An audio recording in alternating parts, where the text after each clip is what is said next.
Let us pray. In the name of the Father, and of the Son, and of the Holy Spirit. Amen.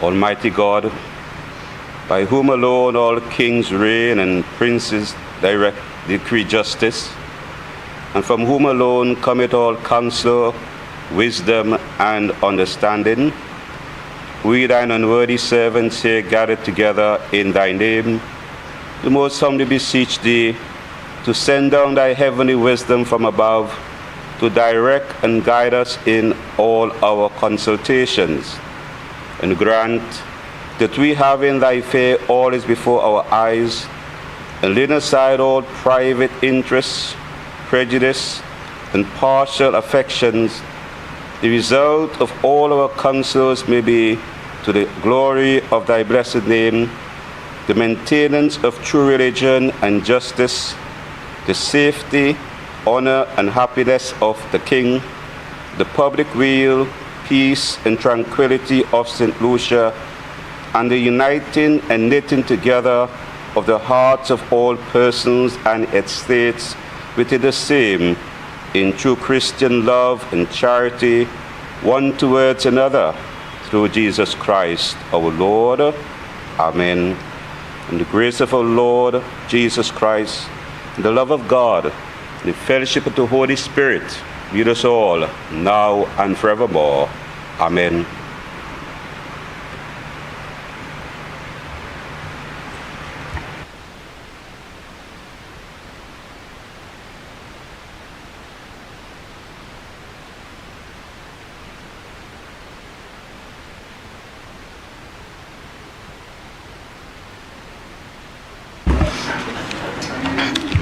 Good morning, honorable members.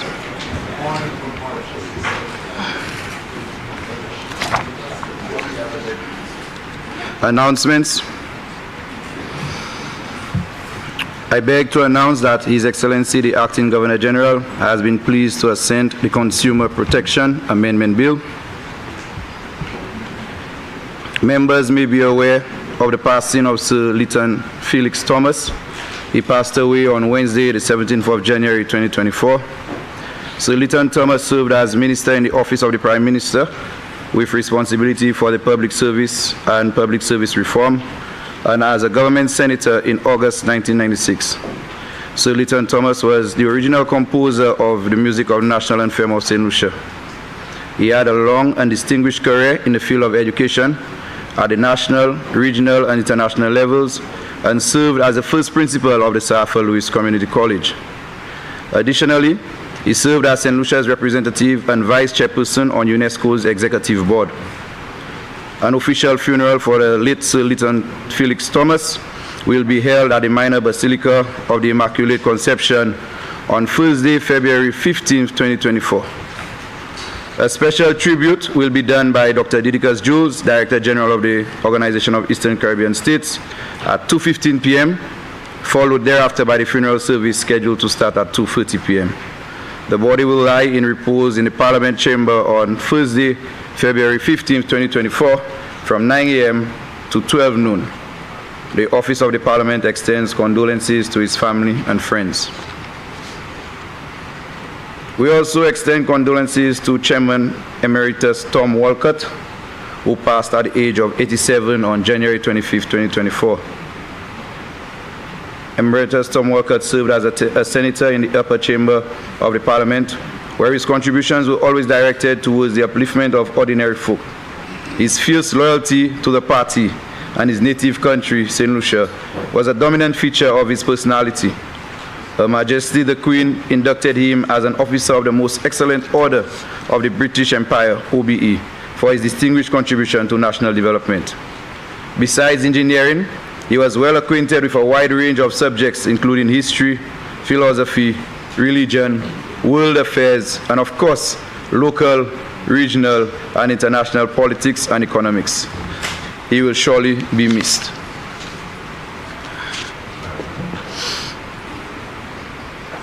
Statements from ministers. Minister of Commerce. Thank you. Thank you, Mr. Speaker. Mr. Speaker, as many eagerly await the announcement of our second call-in for the application for our MSME loan grant facility, I wish to present a brief but timely update to the Parliament of St. Lucia about our flagship project. As we all know, the MSME loan grant facility is an EC $10 million facility aimed at providing post-COVID-19 relief to registered businesses. It is a combination of 30% loan and 70% grant funding at an attractive interest rate of 3% with no collateral requirements. Since the program's launch on March 16, 2023, we've witnessed an influx of new business registrations, a marked increase in the number of sign-ups for our online business training sessions, and various attempts by business owners to formalize their operations. We applaud this attitudinal shift in the right direction. Remaining true to its intention, the MSME loan grant facility continues to inspire prospective entrepreneurs and change lives. Only last month, I, along with a technical team from the Ministry of Commerce, visited some of our successful applicants. They were selected at random to ensure proof of concept. Most of these applicants were able to provide us with tangible evidence of the injection of funds being used as intended to purchase new equipment, augment stock, or improve their business premises, all aimed at building capacity, optimizing efficiency, and expanding the market reach and consumer base. We are proud to report that out of the 514 applications received, all have been reviewed by the dedicated members of our evaluation committee. I want to take this opportunity to publicly thank them for their contribution to nation building. Up to January 31st, 2024, some 3,384,266 loan and grant funding was approved. Of this amount, 2.8 million has been disbursed. This represents a total of 193 loan grants approved and 172 disbursed. As of yesterday, February 12th, 333 of the 514 applications submitted were approved for funding, an approval rate of 65%.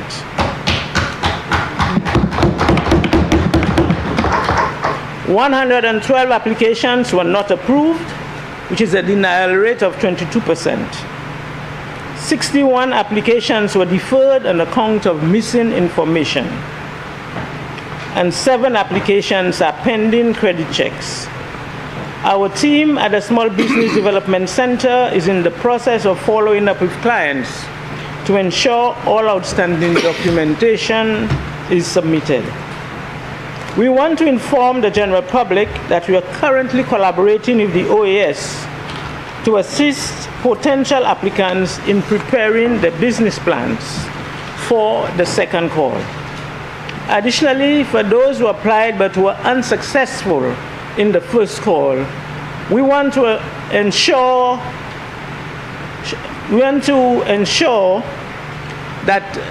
you that all is not lost.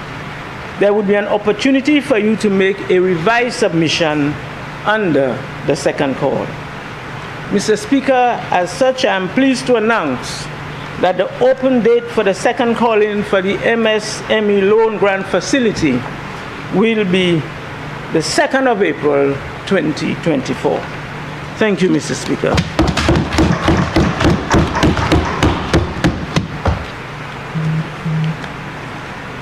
Mr. Speaker, as the Minister for Commerce charged with the responsibility for supplying the nation with certain essential staples, bulk rice, flour, and sugar, I wish to draw attention to what has so far been a vexing issue for many. In an effort to maintain transparency, I would like to dispel the recent misinformation circulating in the public domain and provide a clear and comprehensive update concerning the availability of sugar on island. Mr. Speaker, not only will I provide insight into the procurement process, but I will also explain the relevant timelines and the supply chain disruptions experienced. This, I believe, will allow for a better understanding of the challenges that we face. Mr. Speaker, to meet the annual demands of our consumers, the Ministry of Commerce secured a contract with a Guyana supplier to supply St. Lucia with 80,000 bags of 4,000 metric tons of brown sugar. Mr. Speaker, the following points are worth noting. Several discussions were held with company executives as there were a few challenges and timelines of supplies in the past. Mr. Speaker, St. Lucia is a signatory to the CARICOM Single Market Economy, the CSME, and given our commitment to the objectives of the regional integration and intra-CARICOM trade as espoused by the CSME, Guyana, as a regional supplier, was again contracted with effect from 1st November 2023. Contracts with suppliers are for a 12-month period. As early as November the 2nd, 2023, prompted by my own contingency planning concerns within my ministry, I wrote a letter to the CARICOM Secretariat. I indicated as a matter of good governance and prudent procedural procurement practice that it is preferred and recommended that sugar required by St. Lucia during any procurement cycle not be dependent upon one single source. Consequently, given the assurances provided to supply the required quantum of demand, the Guyana-based company was selected as St. Lucia's sole supplier of brown sugar for a period of 1 year.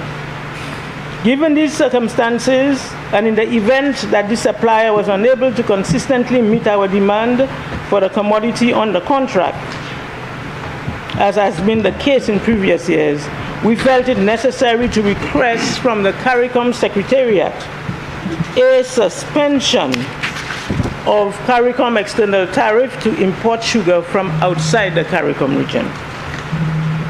Less than 1 month from the start date of the contract on November 29, 2023, the Ministry of Commerce was informed by our supplier of sugar from Guyana of its inability to meet our usual demands for the commodity due to poor crop quality, and recommended assistance from a neighboring island, one of its customers, to supply St. Lucia with 3,000 bags of sugar, with the assurance that specialists were assessing the situation, and should there be any change, 6 containers would be shipped to us immediately. Mr. Speaker, initially the Ministry of Commerce was informed that the shipment would not be possible due to the unavailability of 20-foot containers. After the containers were secured by the Ministry of Commerce from a local shipping company, the reason shifted to unfavorable weather patterns, which the company claimed to have adversely affected the sugarcane yield and quality. In a prompt response issued that same day, my ministry expresses disappointment despite several discussions with the team at the ministry and various company executives who assured the ministry that the company had the capacity to deliver the stipulated quantities on time. The Permanent Secretary also made it clear that this supplemental quantity of 3,000 bags would fall well below our usual monthly consumption of 4,500 bags of brown sugar. And for December, that consumption is 5,000 bags. Mr. Speaker, our monthly request was forwarded to the supplier for approximately 5,000 bags of brown sugar per month. For the 3 months, November 2023 to January 2024, the Ministry of Commerce have received only 5,000 bags of sugar from the supplier. which is 1/3 of its contractual obligation. Mr. Speaker, it's important to highlight that the tendering process, issuance of annual contracts to supply those large volumes, has existed for many years and is a means of securing the best price for our consumers. Mr. Speaker, I wish to assure the general public that while the detractors were up to their usual mischief, we at the Ministry of Commerce were exploring every feasible option to bring sugar to our shores. It included the approval to procure sugar by direct awards from another supplier for the next 6 months, which was approved without delay by the Honorable Prime Minister and the Minister for Finance. That's right. And the Central Public Procurement Board to quickly bring a solution to the problem. As a result, the ministry was able to receive 4 containers in January, which is about 2,000 bags, and an additional 8 containers were received last week, 4,000 bags. Today, we are in the process of clearing another 10 containers, which is 5,000 bags, 5,000 bags of brown sugar, as well as 5 containers of brown sugar and 5 containers of white sugar. An additional 3 containers, which is 1,500 bags, are expected to arrive this evening, and another 6 containers, which is 3,000 bags, next week.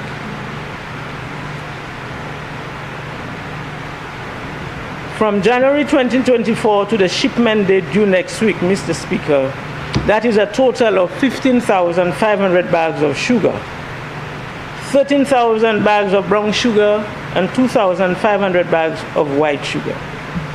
Mr. Speaker, the Ministry of Commerce, as part of addressing these issues, have met with the manufacturing sector, who consume large amounts of the white sugar as part of the manufacturing process. And we have agreed and given them permission to order the sugar directly.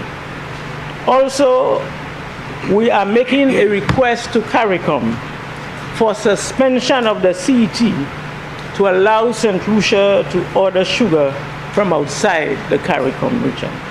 Okay. I want to note, Mr. Speaker, I want the public to note that this process may result in government having to pay a lot more for sugar. Mr. Speaker, I take this opportunity to assure the general public that the Ministry of Commerce has been working tirelessly to eliminate the delays and meet the demands for sugar and, by extension, all commodities supplied by the government supply warehouse.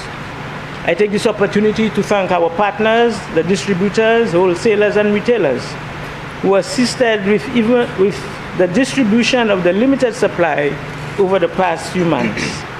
I would like to thank my team at the ministry, especially the staff of the supply warehouse, who had to handle huge quantities in less time to satisfy the urgent demands.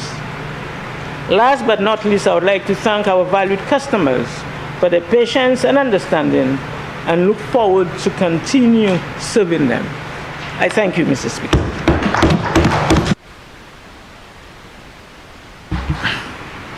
Papers to be laid. Prime Minister and Minister for Finance, Economic Development, the Youth Economy, Justice and National Security. Mr. Speaker, I beg to lay the following papers standing in my name. Statutory Instrument Number 147 of 2023, Security Interest in Movable Property, Electronic Access to the Register, Regulations.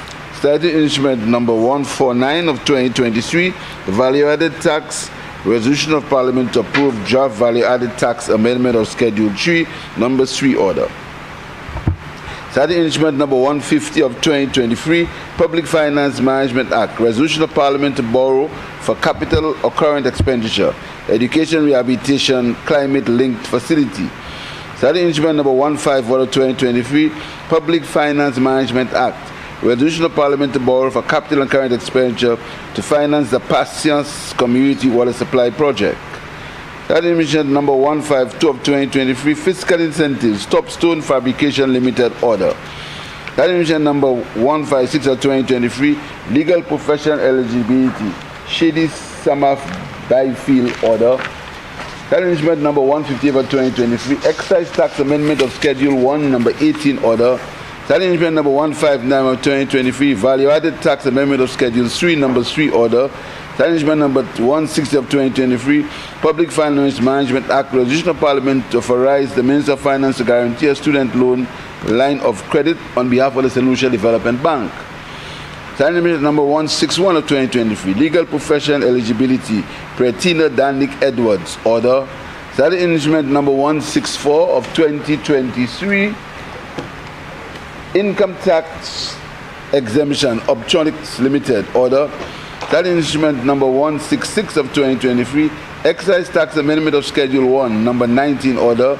Standing Instrument number 167 of 2023, customs duties amendment of Schedule 4, number 1 order. Standing Instrument number 168 of 2023, customs duties amendment of Schedule 4, number 2 order. Standing Instrument number 1 of 2024, customs duties amendment of Schedule 4 order. Standing Instrument number 3 of 2024, excise tax amendment of Schedule 1, number 1 order. Standing Instrument number 6 of 2024, excise tax amendment of Schedule 1, number 2 order. Deputy Prime Minister, Minister for Tourism, Investment, Creative Industries, Culture and Information. Mr. Deputy Speaker, I wish to lay the following papers standing in my name. Statutory Instrument number 153 of 2023, Tourism Stimulus and Investment, IBAP order, limited order. Statutory Instrument number 154 of 2023, Tourism Stimulus and Investment, Vieux Manor order. Statutory Instrument number 155 of 2023, Tourism Incentives, Vieux Manor order. Statutory Instrument number 162 of 2023, Citizenship by Investment Amendment Regulations. Statutory Instrument number 4 of 2024, Tourism Stimulus and Investment, Bellevue St. Lucia Limited order. Statutory Instrument number 7 of 2024, St. Lucia Tourism Authority Board of Directors Amendment Notice.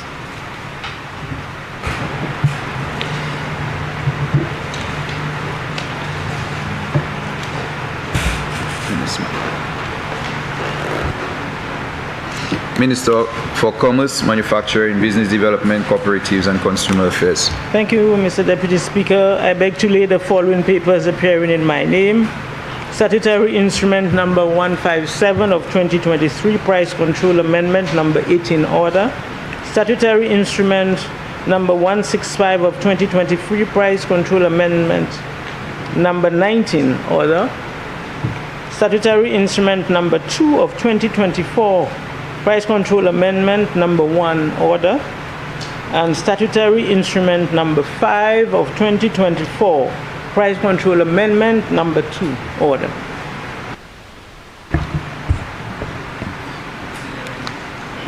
Senior Minister, Minister for Infrastructure, Ports, Transport, Physical Development and Urban Renewal. Mr. Deputy Speaker, I beg to lay on the table the following papers standing in my name. Statutory Instrument number 148 of 2023, Electricity Supply Application of Decrease in Basic Energy Rates order. Statutory Instrument number 163 of 2023, Telecommunications, Aeronautical and Maritime Mobile Satellite Service Exemption Avanti Hylas 2 Limited order. Motions. Honorable Prime Minister. I beg, whereas it is provided by Section 63, 1A of the Public Finance Management Act, Cap 15.01, that the Minister for Finance may, by resolution of Parliament, borrow money from a bank or other financial institution for capital expenditure of the government. And whereas it is further provided by Section 64 of the Public Finance Management Act, Cap 15.01, that money borrowed by the government must be paid into or form part of the consolidated fund. And whereas the Minister for Finance considered it necessary to borrow an amount of 11,500 special joint rights in this resolution referred to as the credits, the loan from the International Development Association to finance the Organization of Eastern Caribbean States Skills and Innovation Project. And whereas the maximum commitment charge rate payable is 0.5% per annum on the unwithdrawn balance. And whereas a service charge is payable at a rate of 0.75% per annum on the withdrawn credit balance. And whereas the principal amount of the credit is repayable on the first day of April and the first day of October in each year. And whereas the principal amount of the credit is repayable over a period of 40 years with a grace period of 10 years, be it resolved that Parliament authorizes the Minister for Finance to an amount of 11,500,000 special joint rights in this resolution referred to as the credits, the loan from the International Development Association to finance the Organization of Eastern Caribbean States Skills and Innovation Project. Be it further resolved that the maximum commitment charge rate is 0.5% per annum on the unwithdrawn balance. A service charge is payable at a rate of 0.75% per annum on the withdrawn credit balance. Principal amount of the credit is repayable on the first day of April and the first day of October in each year. The principal amount of the credit is repayable over a period of 40 years with a grace period of 10 years. Mr. Speaker, as the resolution read, it's actually a loan to finance the OECS Skills Innovation Project, Mr. Speaker. It's a loan for 11.5 million SDRs, which is equivalent to 15 million US dollars. And it's from the International Association for the OECS Skills and Innovation Project. And as you note, Mr. Speaker, the interest rates. And you know, Mr. Speaker, what's happening in interest rates worldwide these days. And you note that the interest rate for this loan is the maximum commitment charge rate payable is 0.5% per annum on the unwithdrawn balance and 0.75% per annum on the withdrawn credit balance. And Mr. Speaker, this loan is to improve the skills of people. We are borrowing money to improve the skills of people, keeping it in theme with what the government stands for, putting people first. So this money will be used, Mr. Speaker, to deal with the unemployment situation among young people in two OECS states, Grenada and St. Lucia, Mr. Speaker. Mr. Speaker, you'll be pleased to note that when, at the end of this year, this fiscal year, when the unemployment figures will be given, you will find that there has been a tremendous dent in the unemployment rate among young people in St. Lucia. And the facts, Mr. Speaker, will speak for themselves, Mr. Speaker. The facts will speak for themselves. There's St. Lucia, I don't want, you see, Mr. Speaker, I am not, many revelations and many truths will be revealed very soon. Very soon, Mr. Speaker. The truth of the state of the St. Lucian economy, as demonstrated by economic metrics, not innuendo, economic metrics, facts that can be proven both quantitatively and qualitatively in the lives of the people of St. Lucia. These are going to be revealed very shortly. But that loan, Mr. Speaker, is basically to improve the skills of young people in this country. Mr. Speaker, as you know, Mr. Speaker, some time ago, I I was addressing some people in London, Mr. Speaker, and I made a point, and I'll make it again, because it is a belief that if you make something sound stupid, even though it's not stupid, the person who said it would believe it's stupid. But that doesn't work on me, Mr. Speaker. I'm focused. And that's my problem. My problem is I'm focused. So if you say and you write and you innuendo and say what I say is stupid, once I know it's not stupid, I'll say it again. And I'll say what I said again. I said, Mr. Speaker, that COVID made me understand more deeply. I said that the COVID pandemic made me understand more deeply the impact of the tourism industry on the lives of the people of St. Lucia. That's what I said. I'll say it again, Mr. Speaker. So they went along and they said, I didn't know what tourism means. Mr. Speaker, that's noise. Their problem with me is I'm focused, so noise doesn't bother me. Mr. Speaker, we found that after COVID, a large section of the workforce who had been employed in tourism, Mr. Speaker, found themselves out of job. They were employed at all levels of the hotel industry, Mr. Speaker. Because you see, Mr. Speaker, the hotel industry, what makes it work is if there is vertical integration. Vertical integration means that people are involved at all levels of the industry. So what we strive to do is stop it from halt the horizontal development and try to make it vertical, Mr. Speaker. And to be vertical means you must have skills.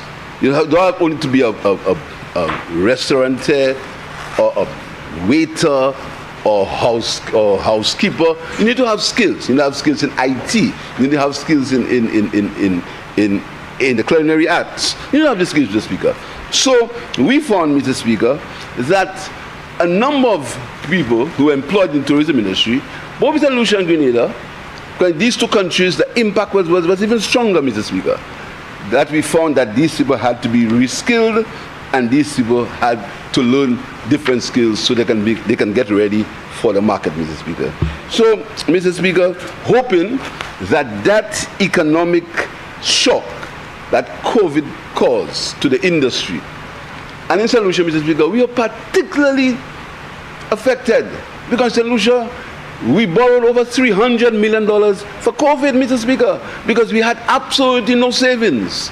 The government had no savings, so we had to borrow money to pay salaries. And it's a good thing, Mr. Speaker, that our civil servants remained employed during that period, albeit the fact that we had to borrow money to pay them, Mr. Speaker. But, Mr. Speaker, we are gradually coming out of these ages, Mr. Speaker, and the government, Mr. Speaker, will be able to pay its civil servants and pay its debt, Mr. Speaker.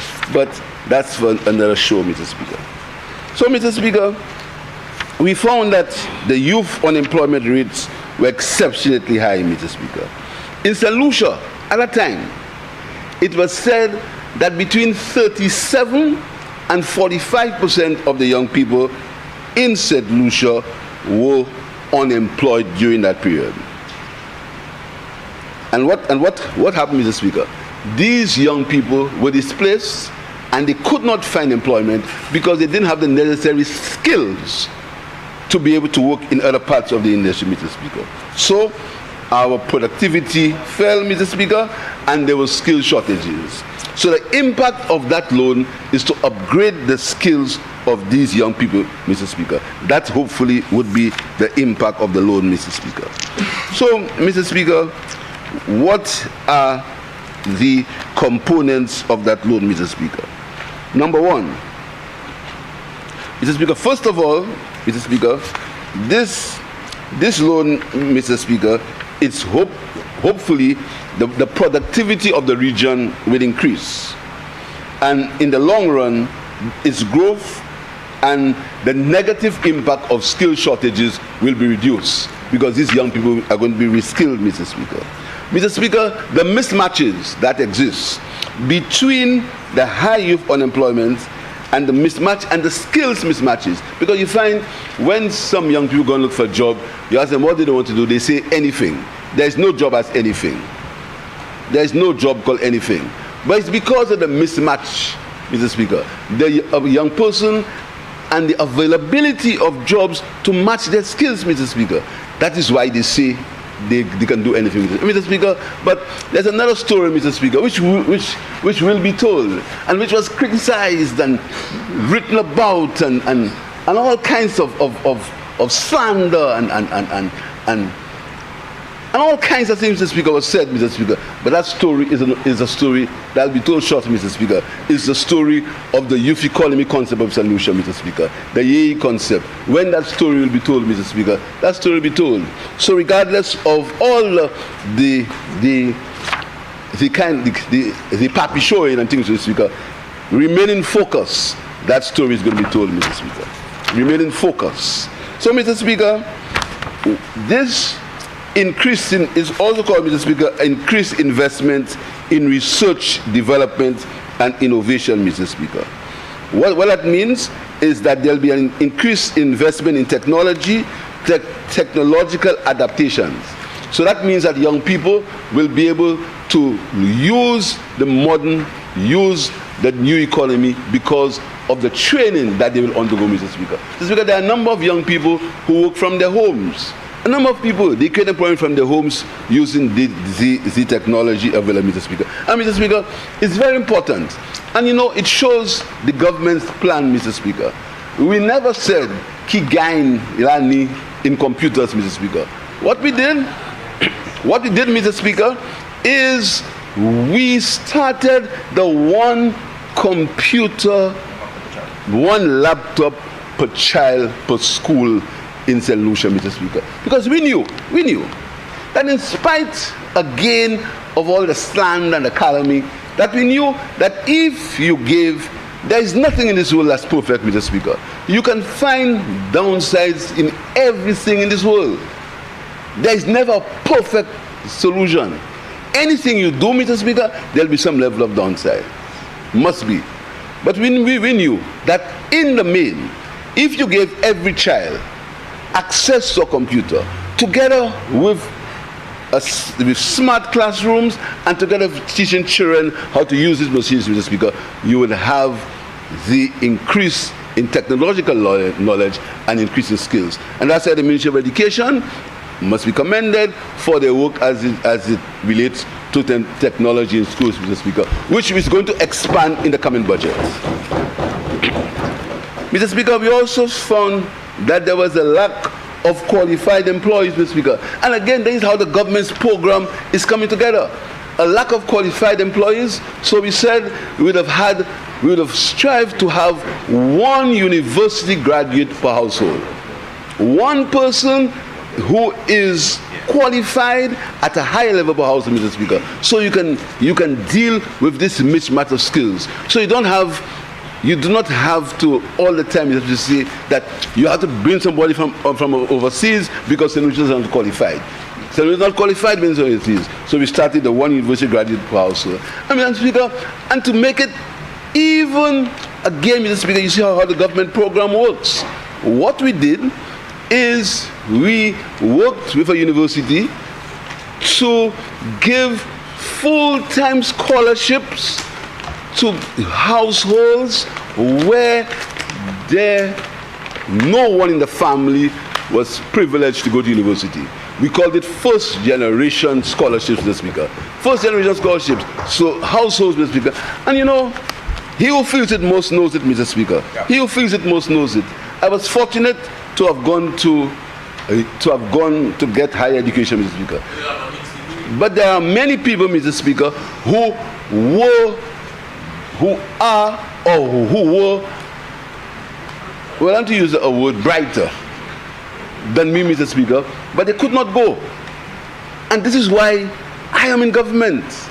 I'm in government not to gloat and to victimize people and to be envious of people and to say things about people, Mr. Speaker.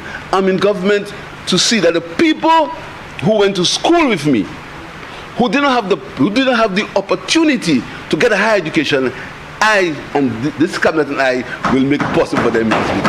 And that's why I'm in government. And that is why I'm in government. I'm not in government for myself. I'm not in government for my ego. I'm not going to believe I'm better than anybody else. I'm in government to work with a group of men and women to improve the quality of life of the people of St. Lucia. Mr. Speaker, the objectives of this project are to enhance and advance the technical skills, strengthen regional collaboration in post-secondary education, and foster collaborative innovation, and in the case of crisis and emergency, respond promptly and effectively to it, Mr. Speaker. Mr. Speaker, the project comprises of 4 components.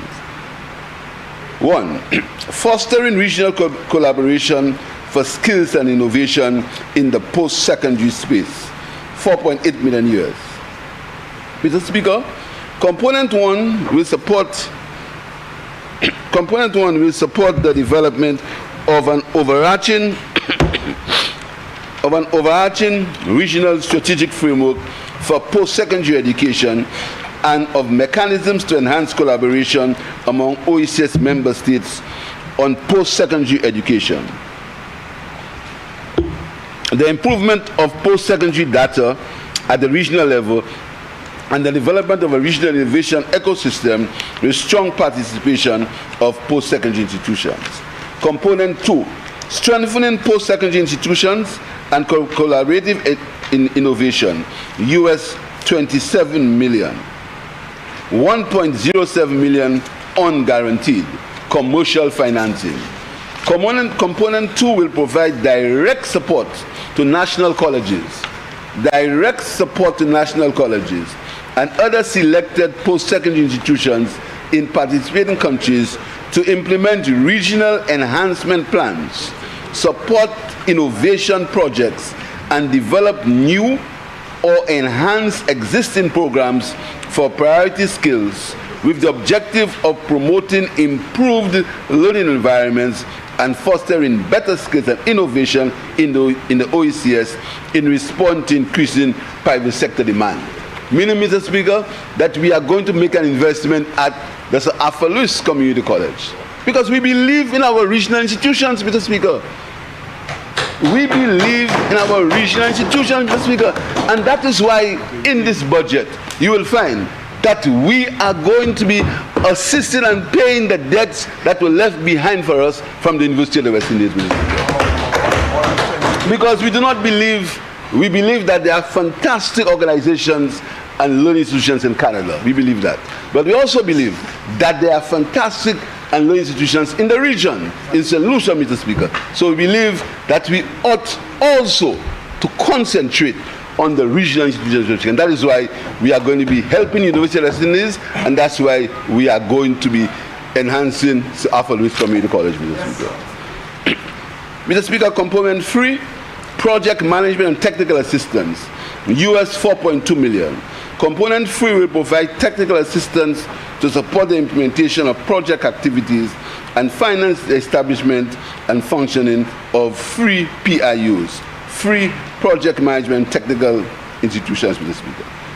Component 4, contingent emergency response component, that is called CERC, which is due to the OECS high vulnerability to natural disasters, including these caused by climate change and its vulnerability to global shocks as exposed by the COVID-19 crisis, a CERC is included in the project. The component will facilitate the use of critical resources in the event of an eligible national emergency, Mr. Speaker.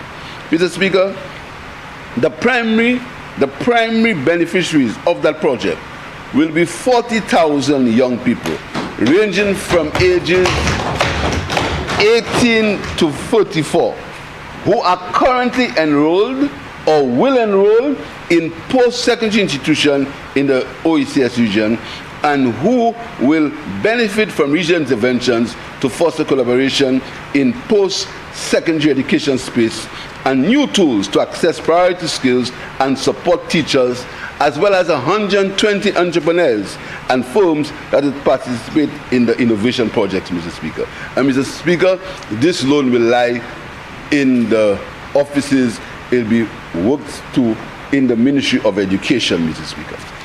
Mr. Speaker, the loan is concessional. 40 years, Mr. Speaker, with a grace period of 10 years. There's a commitment charge of 1/2% on the on-withdrawn, 1/2 of 1%, and service charge is 3/4 of 1%, Mr. Speaker, on the on-withdrawn balance, Mr. Speaker. And the loan, Mr. Speaker, again, the loan will be repaid semi-annually at $150,000 paid over 20 periods commencing on April the 1st, 2034 and including October the 1st, 2043 and $300,000 over the remaining 40 periods commencing April the 1st, 2044 and including October the 1st, 2063. Mr. Speaker, this loan, we ask my cabinet colleagues, my parliamentary colleagues, to support, Mr. Speaker, because it's a loan about people, Mr. Speaker. It's a loan about people. Mr. Speaker, this government could have been reckless, and get involved in direct finance contracts and leave this country every year having to pay $61 million of DFCs every year, Mr. Speaker. This government could do that. We could do it. We could do to appease some people and to be short-sighted and to be able to organize things so that things are organized. We could do that, Mr. Speaker. We could do that. But, Mr. Speaker, this government believes we have trust in the people of St. Lucia. When we say that the people of St. Lucia are resilient, we are criticized, Mr. Speaker. But resilience means that the people understand the facts and the realities, and the people are ready to work for themselves with the government to improve the quality of life of the people of St. Lucia. And that's what resilience means, Mr. Speaker.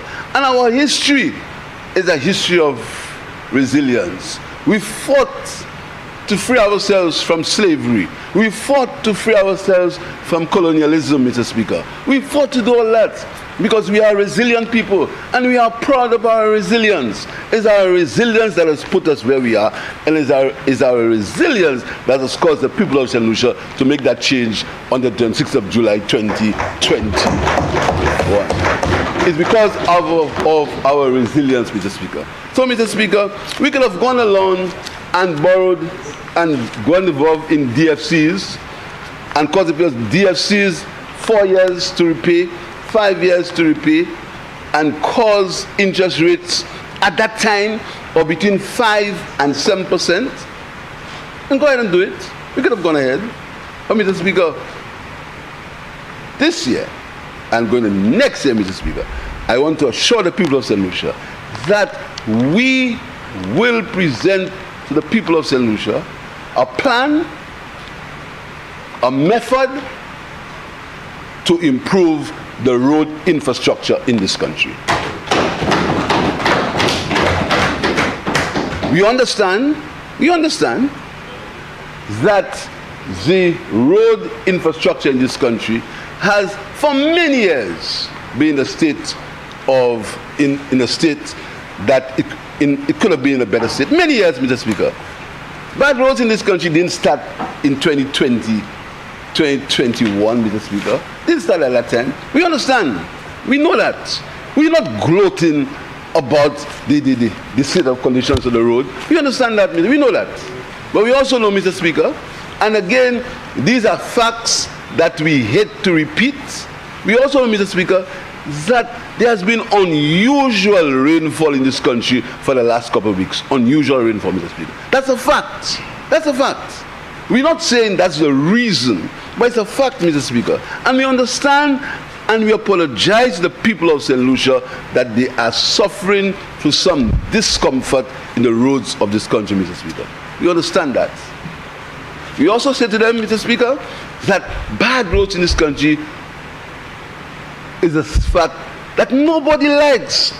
I don't know why some people would believe that the Minister of Infrastructure would like to know that there are bad roads in this country. Why would he like to do that?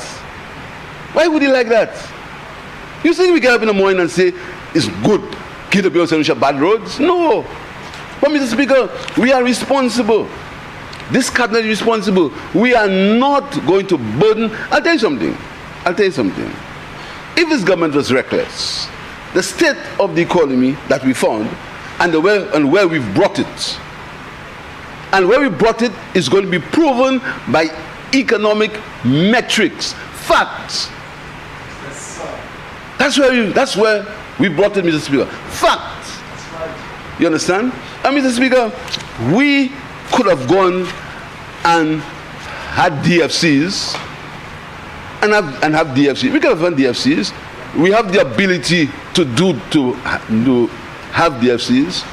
But Mr. Speaker, our responsible nature of the government will tell you that we understand the inconvenience. We are trying our best to assist to limit the inconvenience, Mr. Speaker.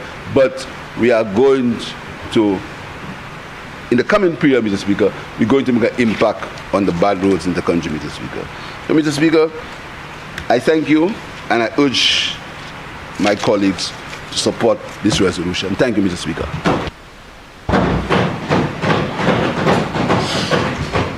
Honourable members, the question is that Parliament authorizes the Minister for Finance to borrow an amount of 11,500,000 special drawing rights, in this resolution referred to as the credit, the loan from the International Development Association to finance the Organization of Eastern Caribbean States Skills and Innovation Project. Be it further resolved that A, the maximum commitment charge rate payable is 1/2 of 1% per annum on the unwithdrawn balance. B, a service charge is payable at a rate of 3/4 of 1% per annum on the withdrawn credit balance. C, principal amount of the credit is repayable on the first day of April and the first day of October in each year. D, the principal amount of the credit is repayable over a period of 40 years with a grace period of 10 years. Member for Castries South East.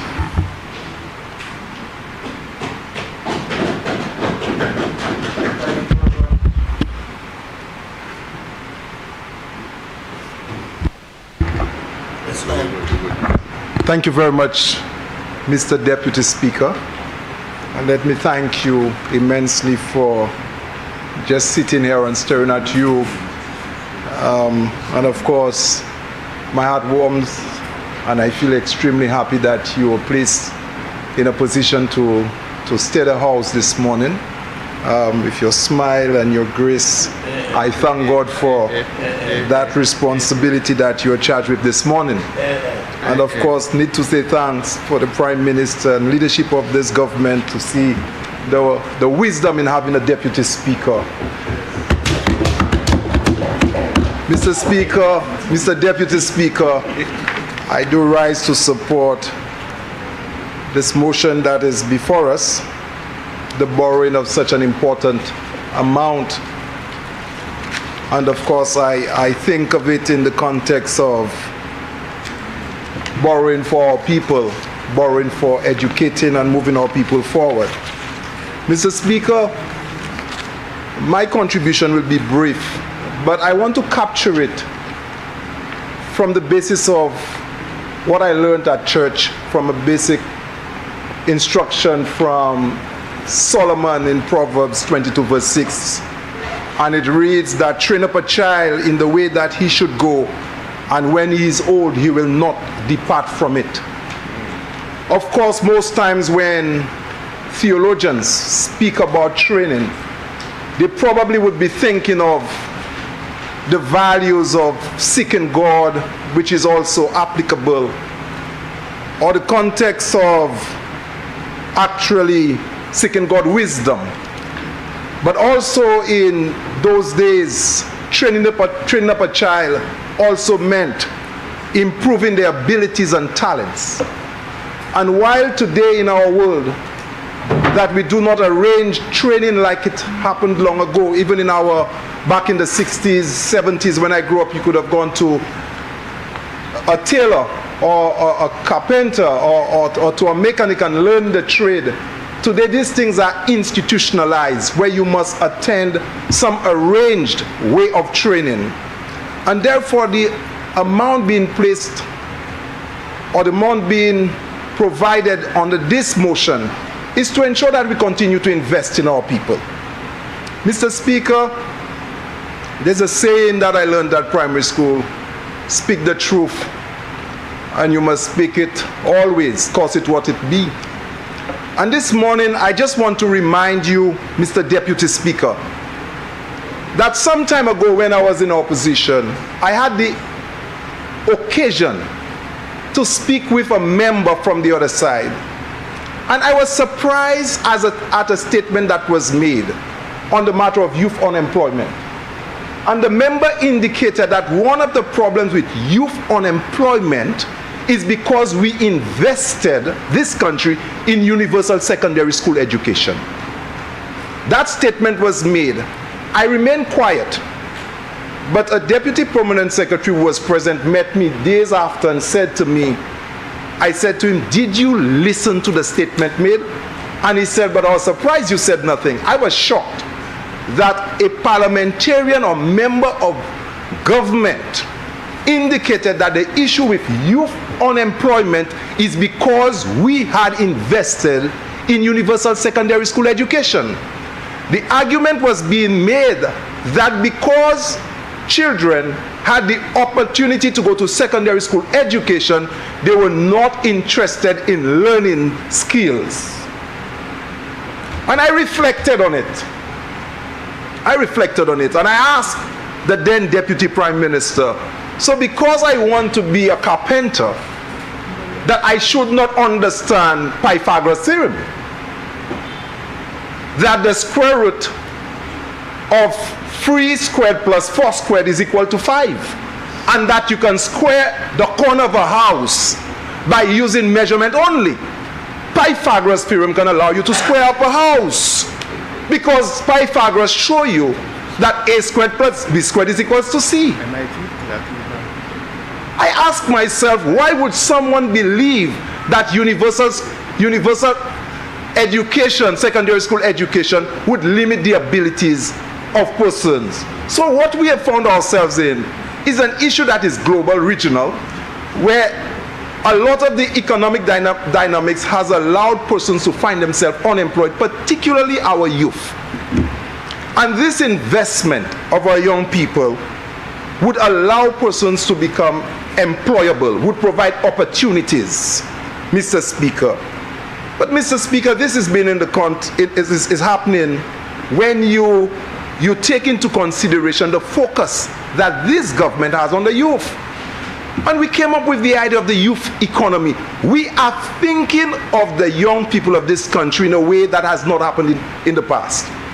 We are not just giving lip service, but the youth economy. Why would you think of the youth economy? Because we are concerned about unemployment and we want to give opportunities to young people. But how do they take opportunities when you set up the youth economy? By providing training to them. Because yes, you have a CXC in maths, and of course, I know at some point in time, the Minister of Education will provide support and will speak to how we are engineering the educational system. But of course, we will see how we will link all of these things coming together.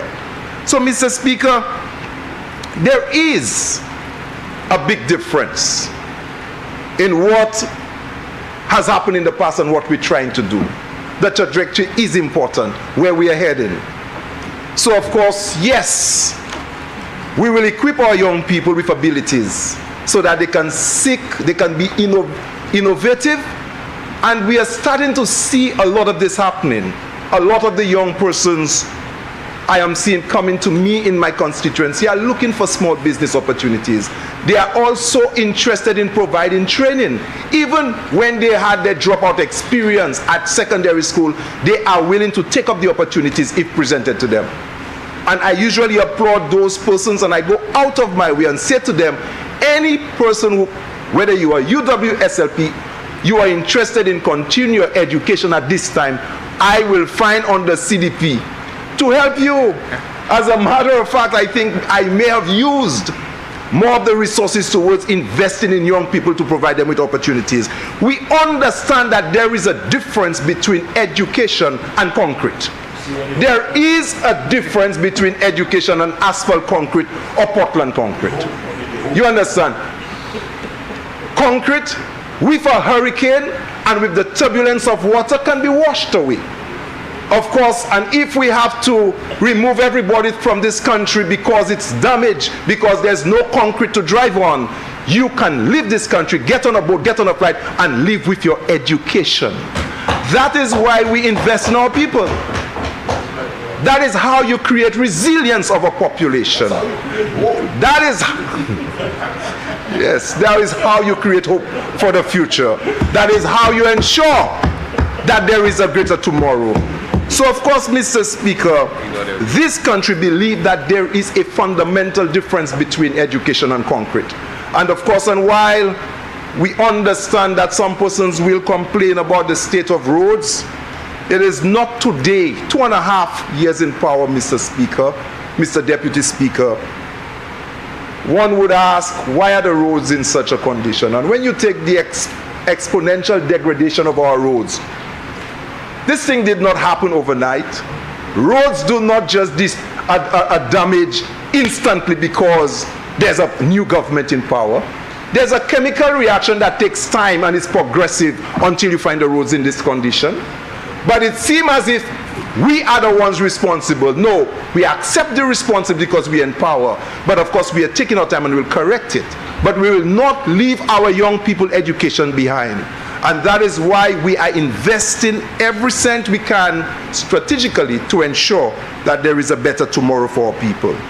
Mr. Speaker, I really want to emphasize the point that while persons speak about crime and violence, and of course as if some persons have become crime experts, we are not crime experts. The police are.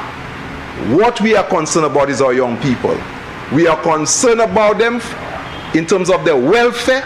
We are concerned about them in terms of providing educational opportunities.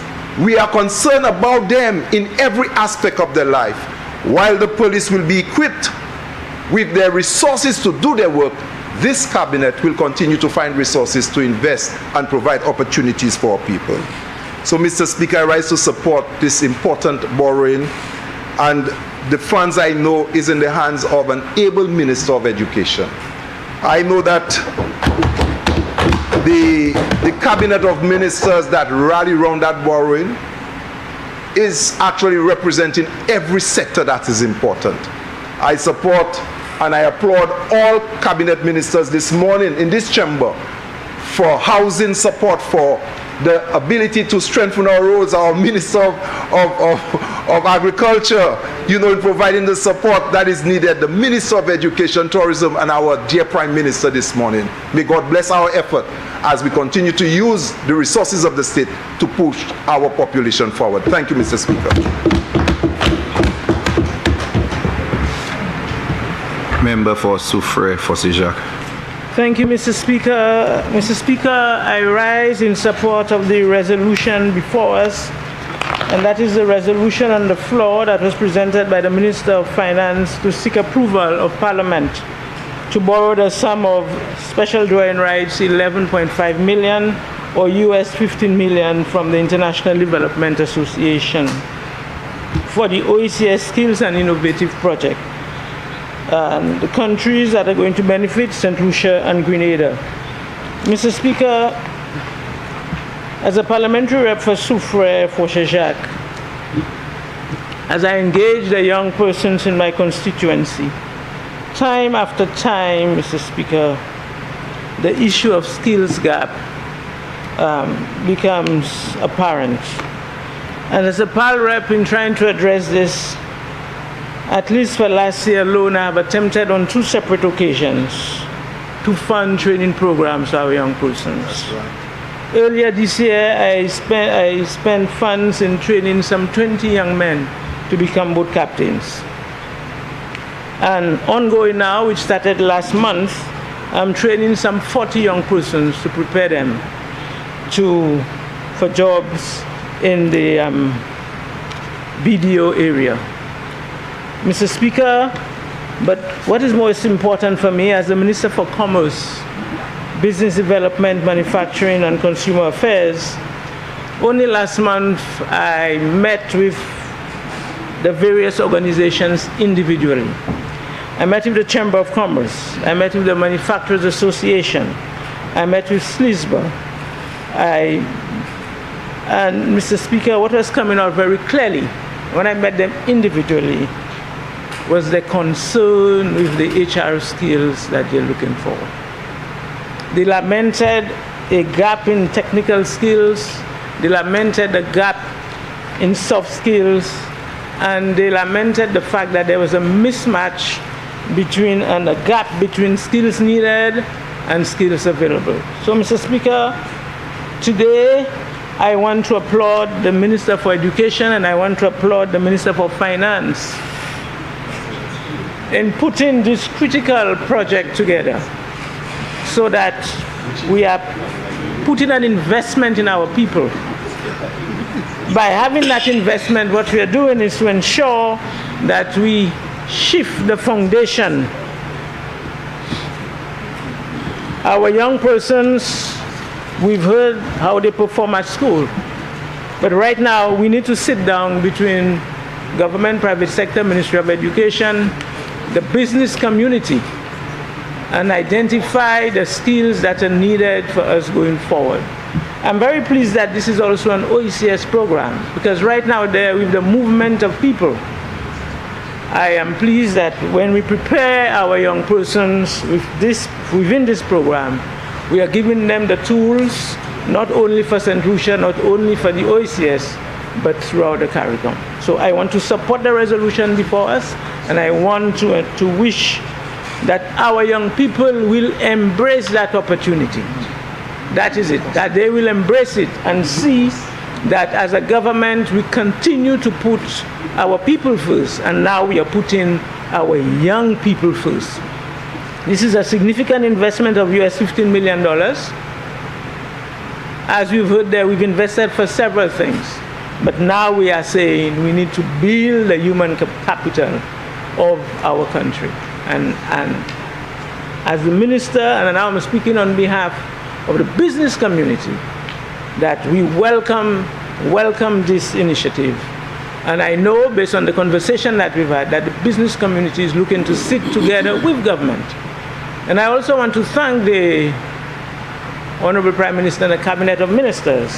When I reported to them 2 weeks ago of my engagement with the business community, the Honorable Prime Minister gave a directive that the Cabinet of Ministers will be meeting with the business community to have dialogue, and the issue of skills will be one of the items on the agenda. So I stand ready and I support this resolution that is before us. I thank you. Member for Vieux South.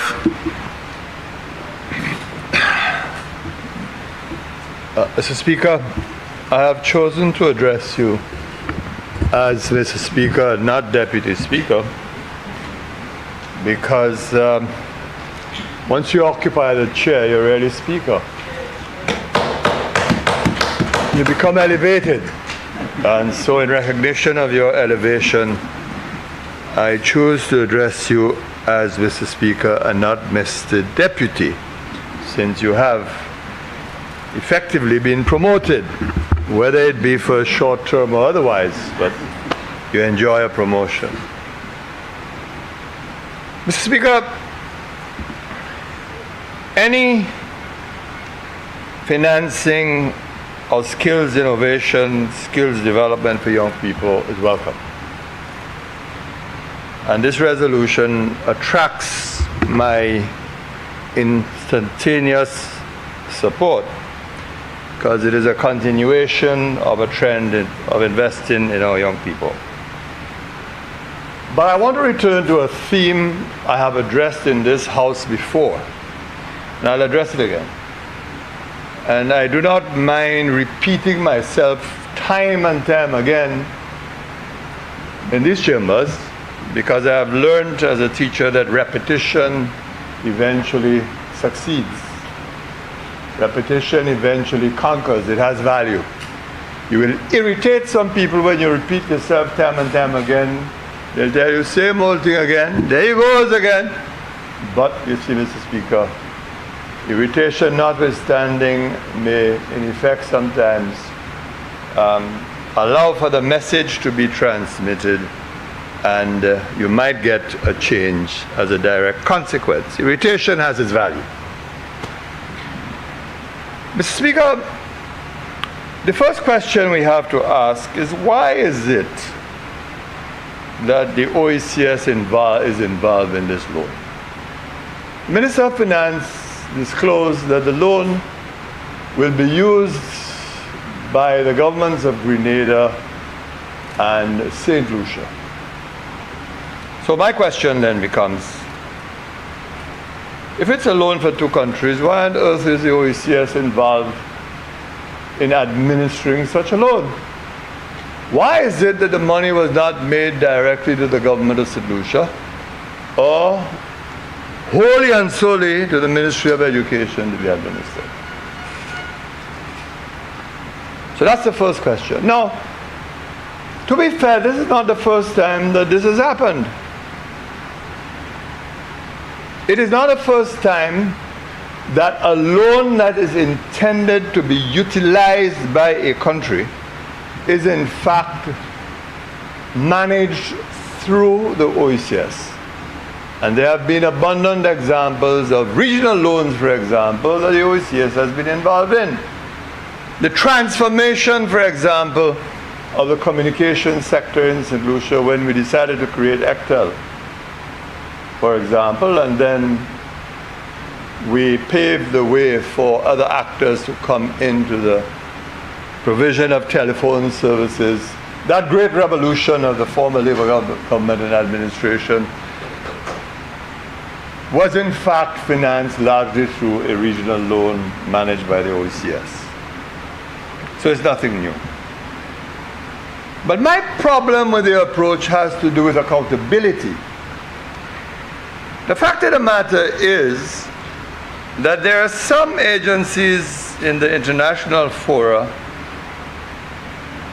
who believe somehow that political administrations are not to be trusted with the handling of loans and of finance. I do not support that. I do not encourage it after the hard lessons, and I do not welcome it. That is why, Mr. Speaker, I'm putting this House on notice, and it's not the first time I'm doing it. I've done it before, but perhaps it didn't resonate or register. I will not support legislation that is presented to this House undermining the honor, the integrity, the power, the authority of politicians. I'm not going to do that anymore. I will oppose any such legislation. And I don't care whether it comes from the government which I support or it comes from any government. The days are over for that. I am not doing that.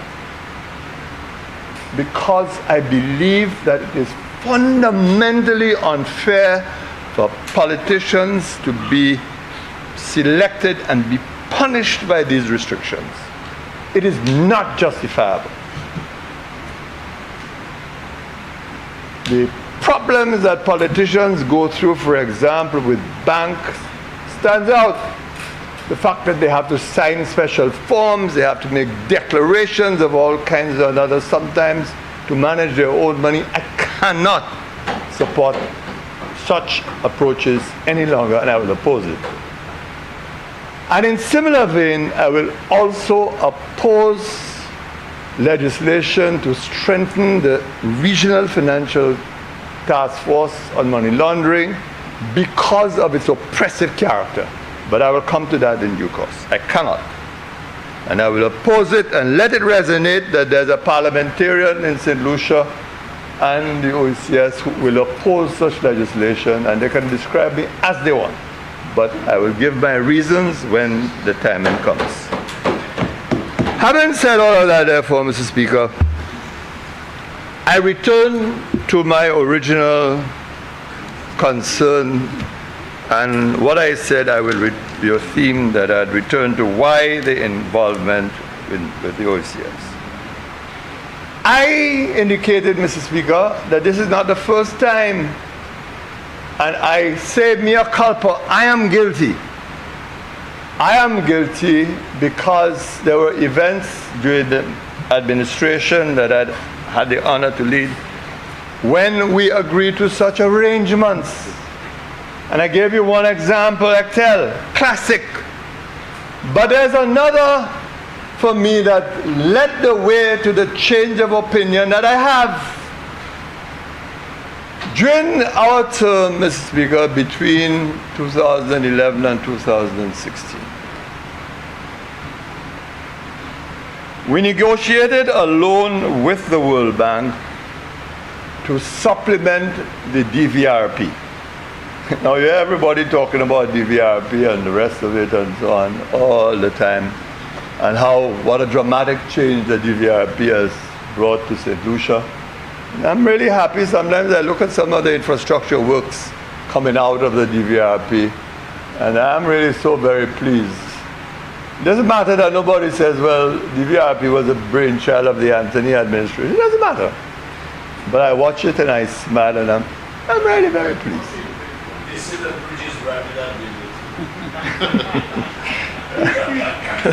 I'm very happy. I mean, forget about the schools.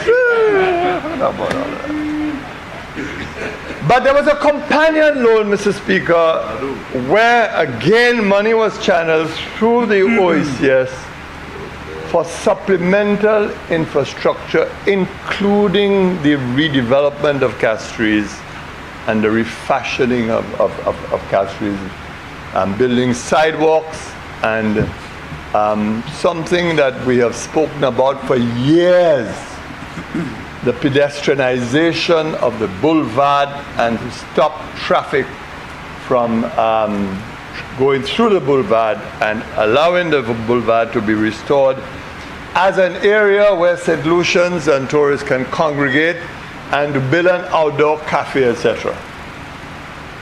Now, the OECS was in fact entrusted with the funds for those projects.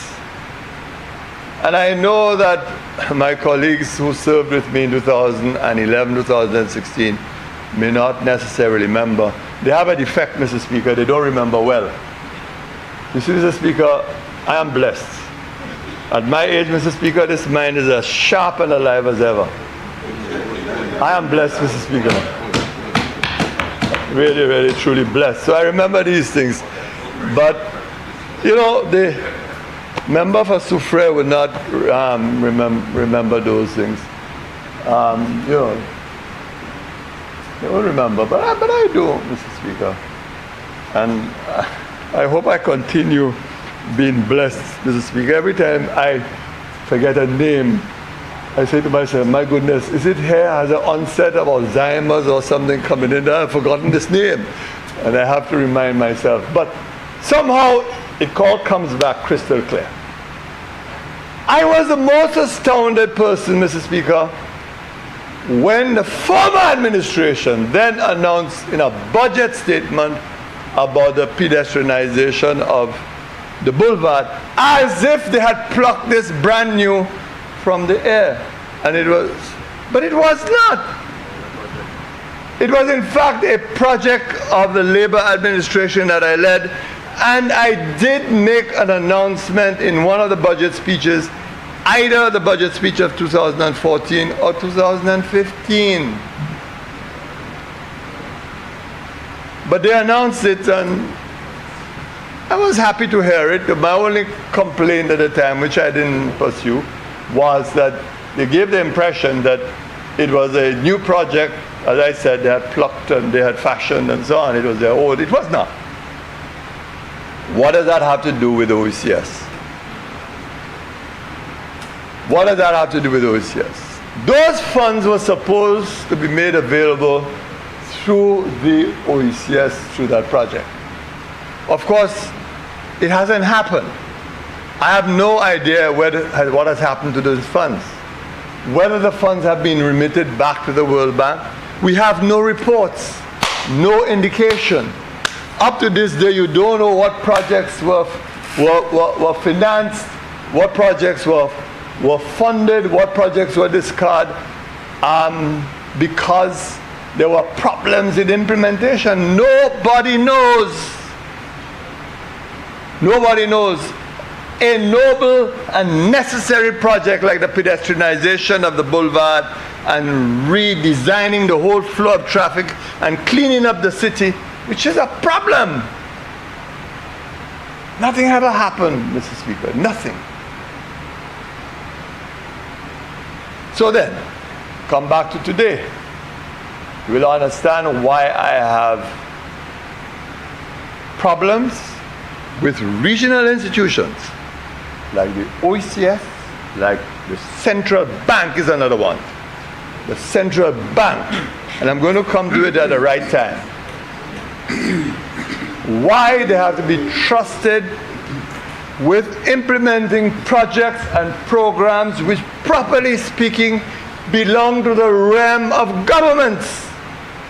And you can't tell me that a project like this, whether they are, and I don't know whether they are just being bankers of the sums and making them available to the respective ministries. I don't know what are the internal arrangements for the monies to shift from the OECS on to the ministries of. I don't know. I guess we'll get some of those details later. But what it does, apart from all my criticisms, is to add another layer of bureaucracy in decision making and in implementation. I don't know, we love bureaucracy in these islands, you know. We just love bureaucracy, and one of the reasons why St. Lucia is not performing as well as it should regionally and internationally in key indicators, because we have enmeshed ourselves in bureaucracy. Every living thing is an application, is a rule. We are not seeking ways and means to minimize bureaucracy. And in this budget that is coming up, I will speak about it again, because what is happening with the land registry, what is happening with Inland Revenue Department, all of those things need to be revisited. These are low-hanging fruits. And we must bring an end to this St. Lucian passion to create bureaucracy. No wonder we have such a monumental implementation deficit in this country. Everything is a procrastination. And what we're doing when we do these extra regional arrangements is we add in another layer of bureaucracy, and we're not searching for ways and means to implement things to benefit our people. That is why, you know, people are getting so cynical about governments. That is why the trust deficit is what it is. Il n'y a pas jamais fait.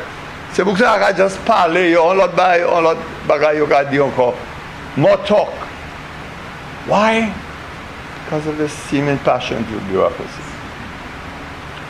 My point, Mr. Speaker, in case you are tempted to haul me up, which would be a first for you, though, if you did that. Mr. Speaker, if you are tempted to haul me up, my point, Mr. Speaker, and I'm returning to this to the point, to the Speaker. You see, once a loan is going to be made available to the OECS, and it's going to be administered, or the OECS is going to be involved, and then this loan comes to the Parliament of St. Lucia for approval, as it does in this resolution, Mr. Speaker, then we have to understand that the accountability changes. The Parliament of St. Lucia becomes part of the partnership of the process, because we are required to give approval to the loan and to the arrangements.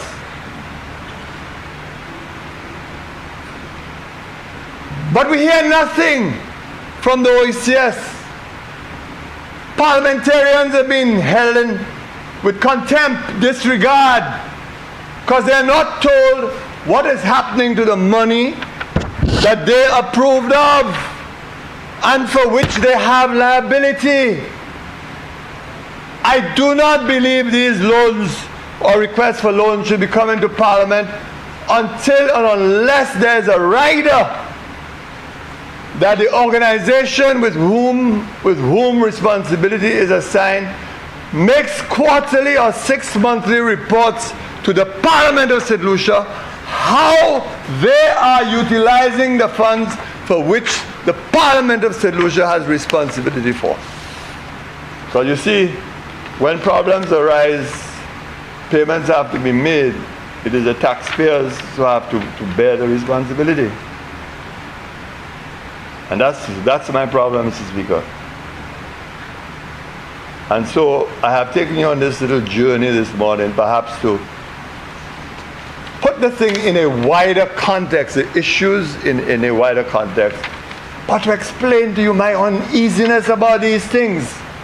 I don't support political administrations being treated with the contempt that they are because somehow institutions don't trust them. I reject, they don't trust me. I will not accept it because I think I'm a person of honor and integrity. And the fact that you are a politician don't mean that ipso facto you are dishonest and you don't have the kind of integrity to administer what you're supposed.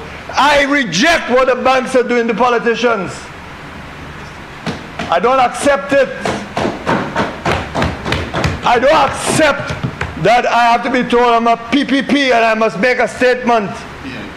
Or PIP, whatever they call it. And I must make a statement. I reject the fact that I have to take my ID to a bank for a bank to scrutinize it. When they ask for it, I send it to them by email. I reject it. And you want to ask me why I mentioned the central bank a while ago? The Minister of Finance knows my historic position on the central bank. And nothing new. The central bank is not interested in protecting consumers. And the government of St. Lucia has to seriously consider appointing an ombudsman, possibly a banking ombudsman, to address the cries of the people of St. Lucia over how the banks are handling them. The banks are going to absurd lengths, Mr. Speaker, and I'll ask you just to allow me to digress, to buttress my point about these regional institutions and how insensitive they are becoming because they are feeding their own bureaucracies and their own administrations. Mr. Speaker, everybody knows I'm in legal practice. I have my own firm, my own business.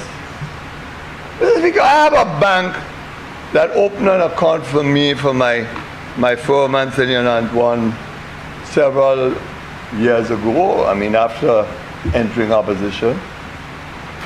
It's called Anthony and Antoine. I applied to the same bank to open a client's account at that bank. The bank is asking me to open a client's account, you know, for all the usual documents, IDs, expected incomes, a whole heap of things, again, Mr. Speaker, as if I'm opening an account all over again. I'm telling you, all that is happening. I have the account Anthony and Antoine as a firm account, wanting to create a client's account for the same firm I have, and almost as if you have to go and supply all the information all over again. You tell me, Mr. Speaker, how rational that is. If you can convince me it's rational, Mr. Speaker, and you know what? We sit in a parliament and allow these things to happen. We can't. We have to intervene to protect people, Mr. Speaker. We have to intervene to protect people. And there are two examples I want to use, Mr. Speaker, before I close on this matter. There's an instructive lesson in the UK. You know Farage? You know how right-wing he is? You know how he misled the British people in terminating their ties with the EU? You know that history? You know how colorful a politician is he? Is it past? What happened with the Westminster Bank in the UK? A branch of the Westminster Bank decided to ask him to close his accounts because of his politics and his political beliefs. And Nigel Farage was the wrong person to target. Once the bank did that, helter-skelter, because he made noise about it, an investigation had to be ordered, and the bank manager had to resign. And the government then had to say that, look, these requirements are discriminatory, and the banks have to end those requirements against politicians. Well, the managing director of the bank, yes. And the chairman. All of that followed. So, Mr. Speaker, you understand but what we do in these islands, we are defenseless. I'm grateful. Don't get me wrong, I have good banks. I think the Bank of St. Lucia is a very good bank. I like the Bank of St. Lucia. I deal with them. Well, you're a First National fan, but I think First National has its own issues. I will seek to speak about them on another occasion. But, Mr. Speaker, I'm talking about this culture that we are seeing permeating our political landscape, the distrust of administration, the distrust of politicians, and the lack of accountability by these regional organizations. And I hope that the message is heard that with this resolution, that while this resolution meets our approval, attracts our support, and while it attracts commendation, while we are grateful for what it will do to young people, while we approve all of these things, Mr. Speaker, that the OECS must be told in a right fora that, look, when they are administering loans on behalf of the Parliament of St. Lucia, the Parliament of St. Lucia requires that they submit at least reports to the Parliament, not even to the ministry, but to the Parliament, every 6 months about how they are handling such loans.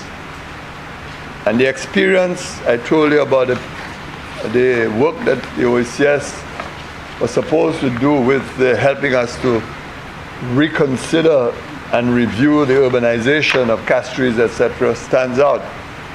Up to this day, I can't tell you what has happened to that, Mr. Speaker. And so I regret I have to take you on this journey. But I have told you, Mr. Speaker, and I'm sure your wisdom will confirm this, that there is value in repetition. Because sometimes when you do it a second and third time, somehow it emerges with greater clarity. Mr. Speaker, I thank you very much.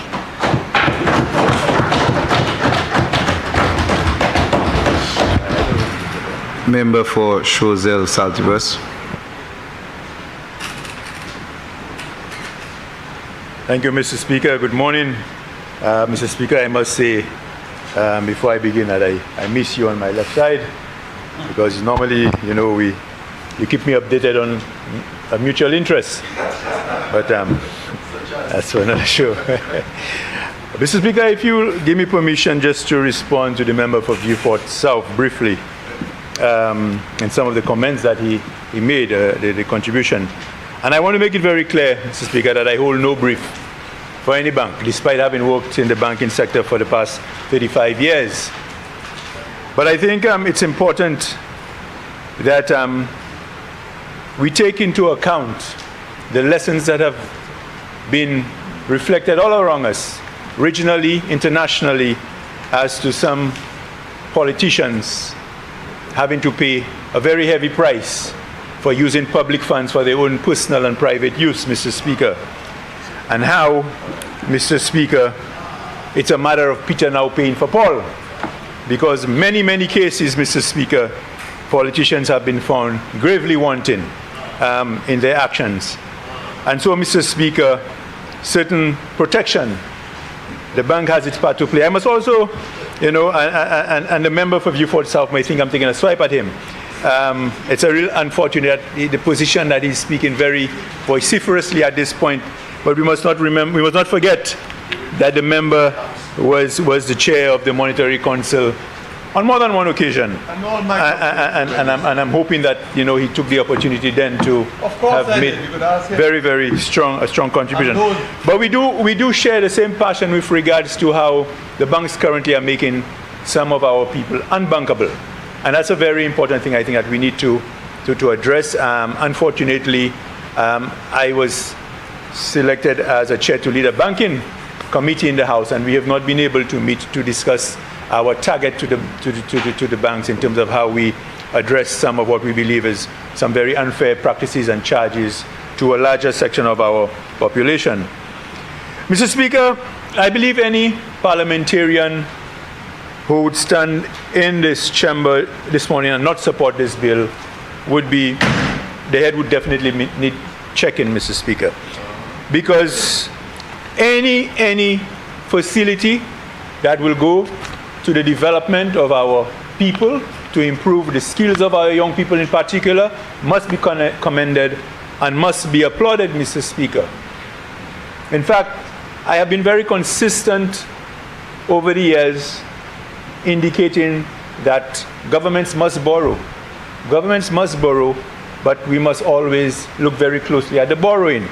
And I was very happy this morning to hear the Honorable Prime Minister finally acknowledge and give credence to the monies that were borrowed during the COVID period to pay civil servants and keep civil servants employed and keep civil servants with their salary. I was very happy that he made that statement this morning, because you would recall, Mr. Speaker, the way this government, the past government, was ostracized and every week when we came to borrow some money, I think the member for Labrie even penned it Madi Puede.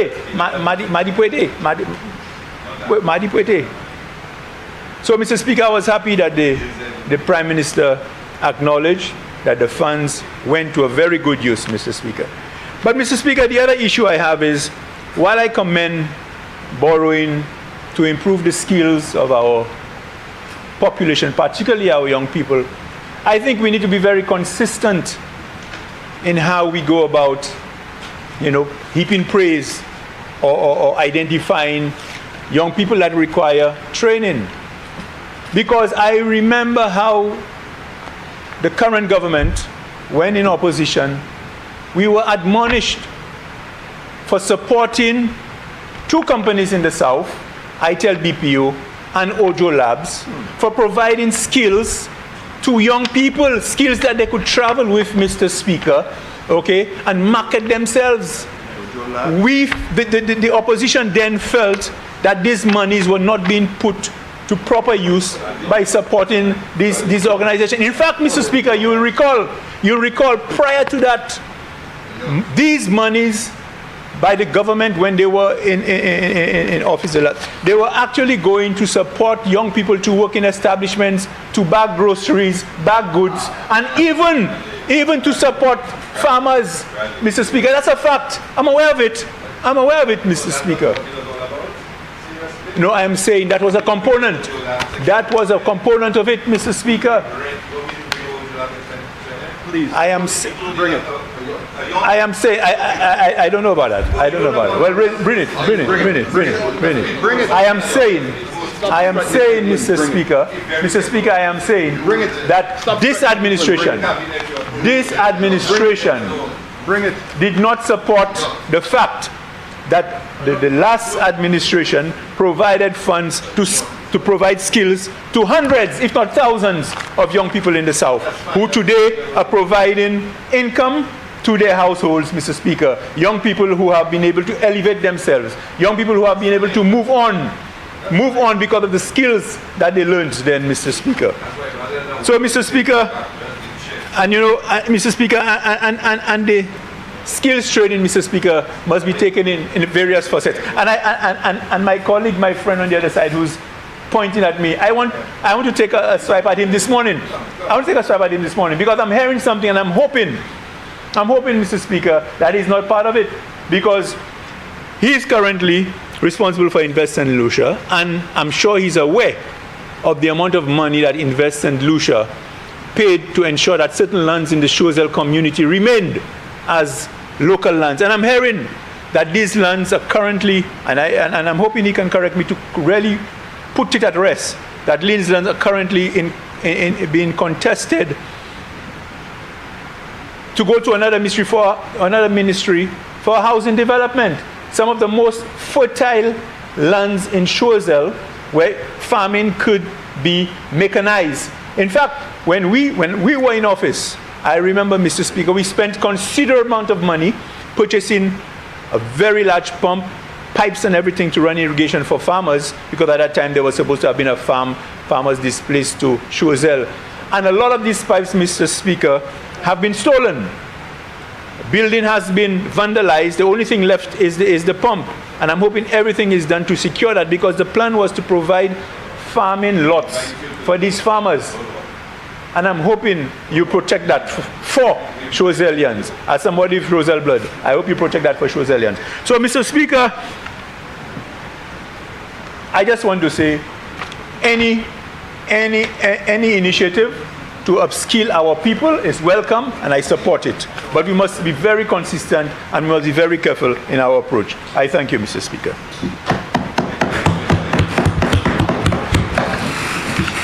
Member for Dennery North. Thank you, Mr. Speaker.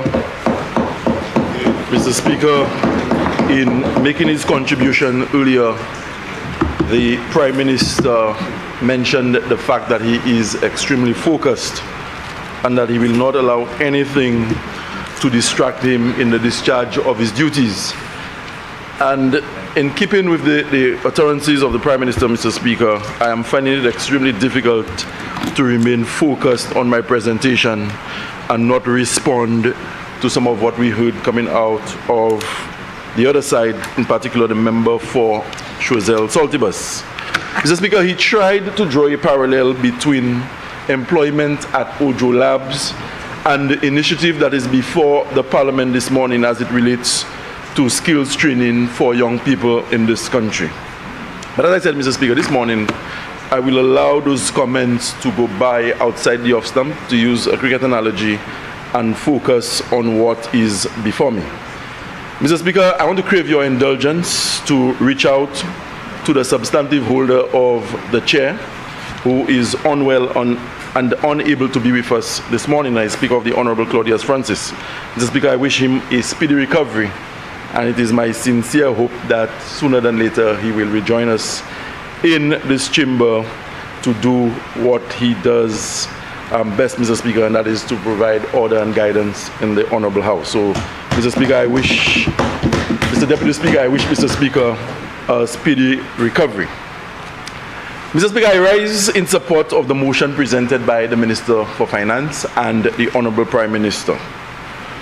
And Mr. Speaker, this particular motion is one that is justified and one that can yield untold benefits for the young people of our country.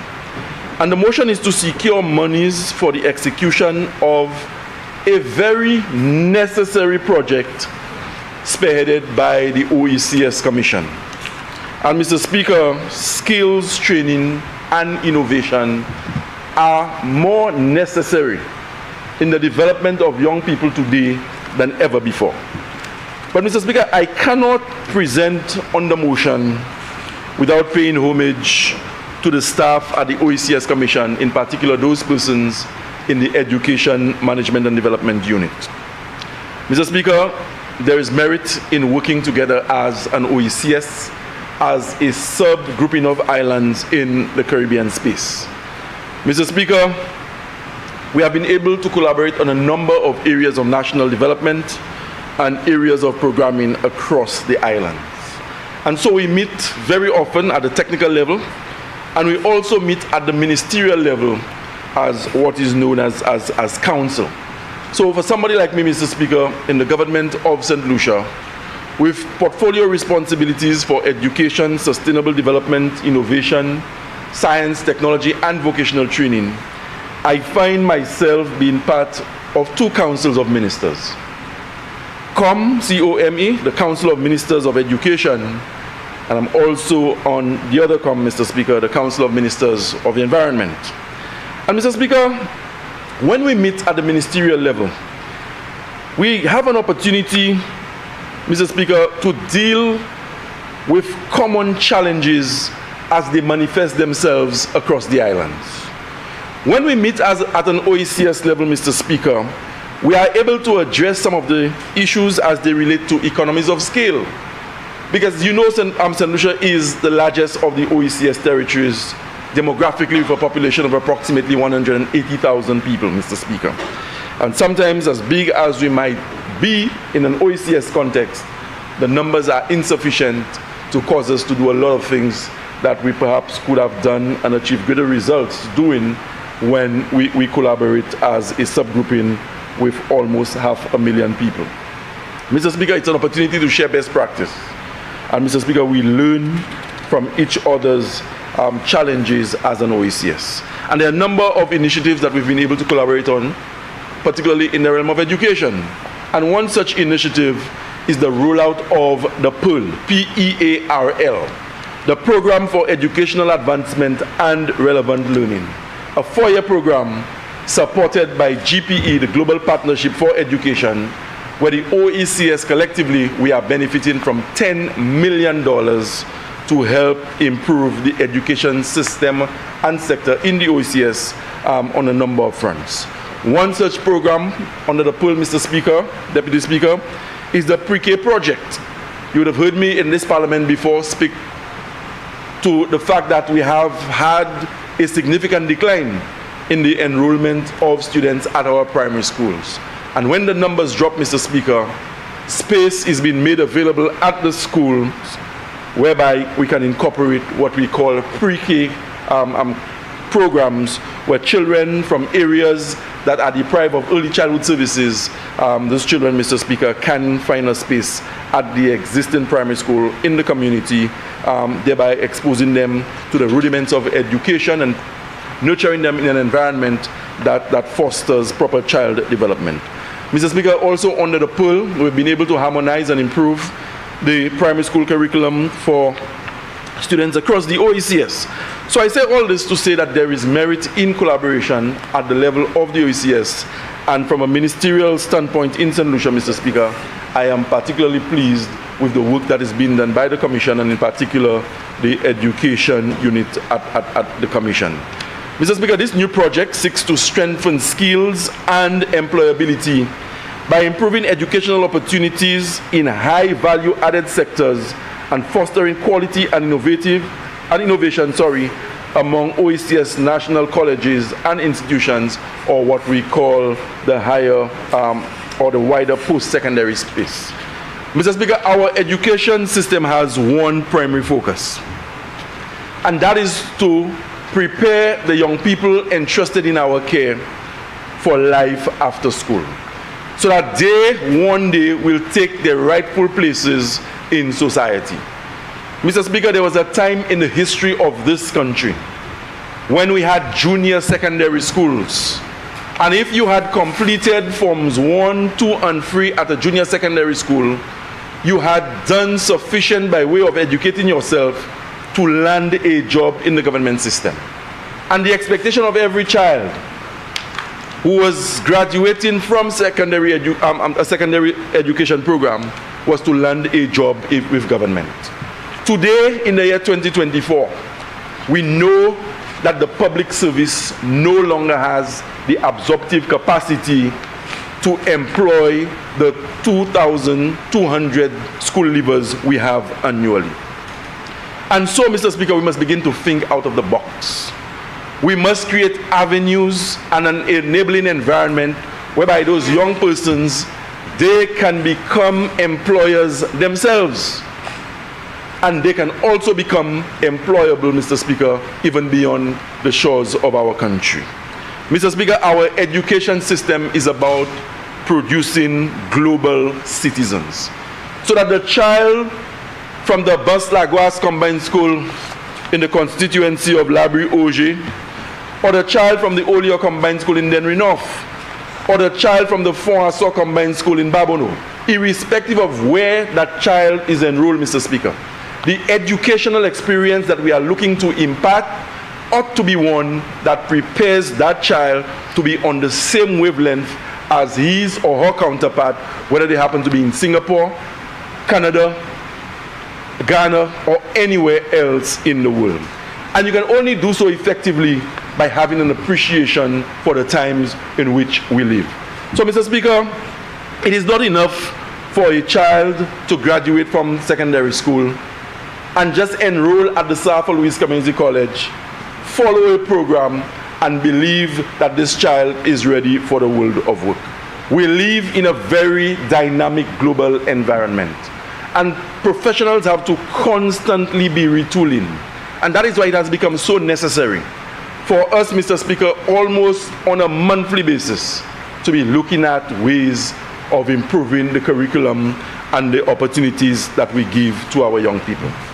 Mr. Speaker, we have a huge gap deficit in terms of how we train our people and their readiness to take up some of the jobs that are available in this country. And I'm sure the minister responsible for labor, member of parliament for Babono, will tell you, Mr. Speaker, that almost on a weekly basis, she is inundated with requests to sign work permits for individuals whom we have to import into this country to do work that some of our people have not been adequately trained to do up to a standard that would make it acceptable at the international level. So, Mr. Speaker, this project, this is money well spent. This is money well allocated. And this is a project that receives the full support of the Ministry of Education, not simply by virtue of we being the executing agency working collaboratively with the OECS, but we believe there is merit in this. Mr. Speaker, qualifications matter. And it is against that backdrop, very early when we assumed government as a political party, one of the first memos to come out of the Ministry of Education was the National Qualifications Framework. Mr. Speaker, today, whether you are pursuing a CVQ program, whether you are following a program at the CSEC level, any form of certification or qualification you receive in St. Lucia, that is juxtaposed against some of the best standards established globally. So that when a child leaves St. Lucia, Mr. Speaker, and migrates to North America, and you present your CVQ or your NVQ, it speaks to a certain degree of competence that will make you acceptable in that particular environment when you reach there. So, Mr. Speaker, we are fully behind this program. We support this program. The South Louis Community College will benefit immensely from monies from that program to broaden the horizon, its horizon in terms of the relevant skills and training that our young people need to function effectively today. The National Skills Development Center, NSDC, will also benefit from this program, Mr. Speaker, and it is part and parcel of this comprehensive training program that we have for our young people in secondary school, and in particular those who are in the post-secondary space.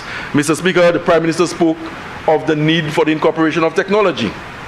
And this is one of the strongest areas of programming for the Ministry of Education today.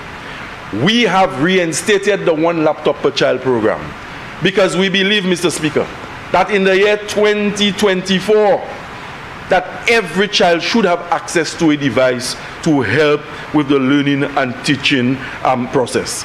But, Mr. Speaker, we also know, and it is a point that I have made before, notwithstanding some of the rhetoric you hear coming from the other side, be it in here or on social media. I am on the record, if you just have to peruse Hansard, Mr. Speaker, of saying that it is not enough to give a child a device. And that is why our government, the Prime Minister through the Senior Minister, sat down with the service providers in this country and were able, in the first instance, to secure approximately 5,000 bundle packages to give connectivity and access to internet services to students and families who come from indigent and marginalized communities. Mr. Speaker, connectivity is critical and it is important so that a child can stay in Buto, or a child can stay in Marsha, or a child can be in Monkey Tongue, or a child can be in Forestier, and he or she, notwithstanding the inability of his or her parents to pay an internet bill, the government, led by the Honorable Member for Castries East, has come forward and said to them, here is a bundle that gives you access. And you can access the internet, and you can access the teaching material in much the same way that your counterpart from other parts of the country can do. Mr. Speaker, we have gone further. We have gone further, Mr. Speaker, and I'm hearing the senior minister saying that in addition to the first 5,000 that I mentioned, he has secured another 4,000, thereby reaching more families. But that is not all we've done with the laptops, Mr. Speaker, to accentuate our appreciation for the incorporation of technology in education and in lesson delivery. Mr. Speaker, we took professionals within the school system, our teachers. We did not pay them any additional monies. We didn't have to pay them license fees. And Mr. Speaker, I need to invite you to the Ministry of Education to see for yourself how they were able to take the subjects that we teach and develop content that they are uploading onto those devices for the children of St. Lucia. That is what we have done, Mr. Speaker. But instead, when we came in, Mr. Speaker, on the laptop program, you know what we found? The government of St. Lucia was paying millions of dollars to a foreign entity, Mr. Speaker, that had developed software and embedded the software or the subjects onto a very flimsy device. Devices that could not have been repaired by the technical staff of the Ministry of Education. And that money, Mr. Speaker, was being paid, being expatriated, and whoever was happy was happy.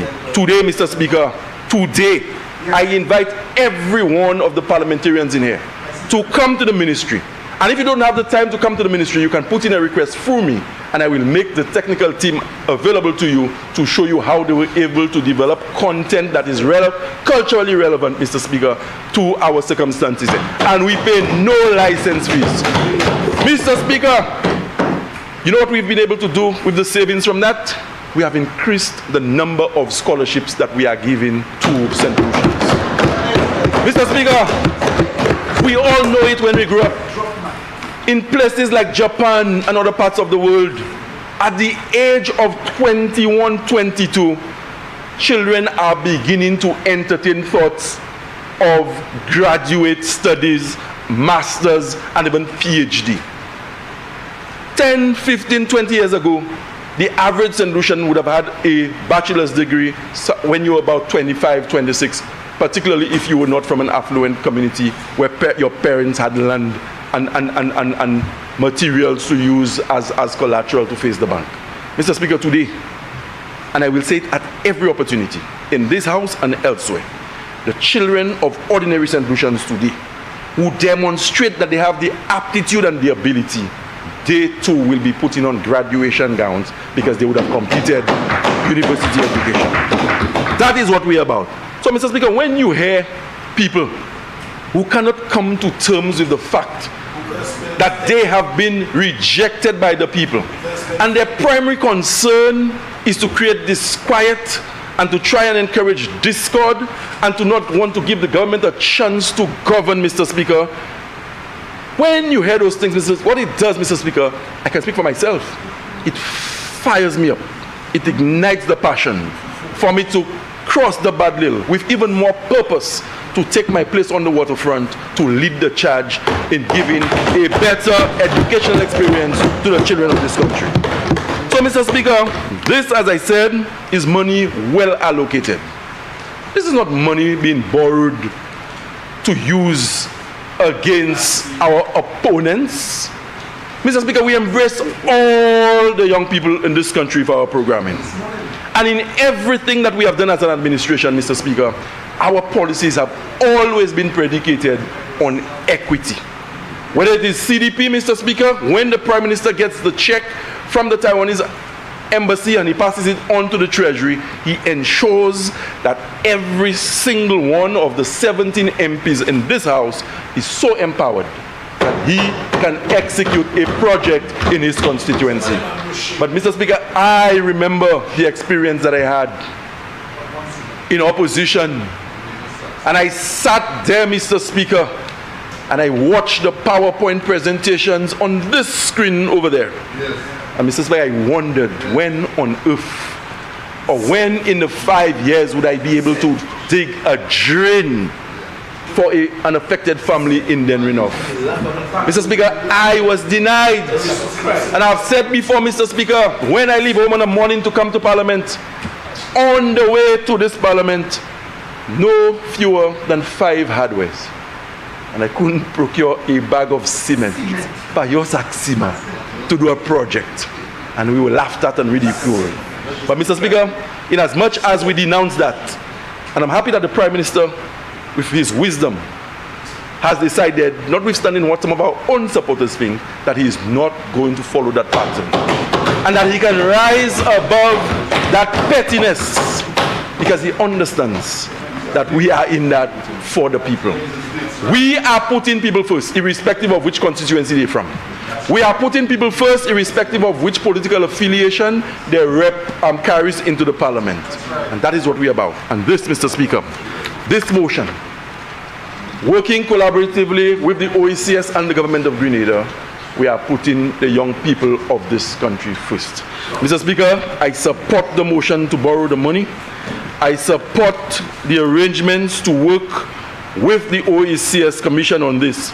And Mr. Speaker, I can tell you that the benefits to be derived from this can only make for a better cadre of young people who will be taking their rightful places in the public sector, in the private sector, and very importantly, Mr. Speaker, they are being skilled, tooled, and being trained to start their own businesses, to make themselves employable, and they too can become employers of their peers who otherwise would not be in a position to be able to do that for themselves. So, Mr. Speaker, with those few words, I support the motion, and I look forward to working very, very closely with the OECS Commission and the staff of the Ministry of Education for a successful implementation.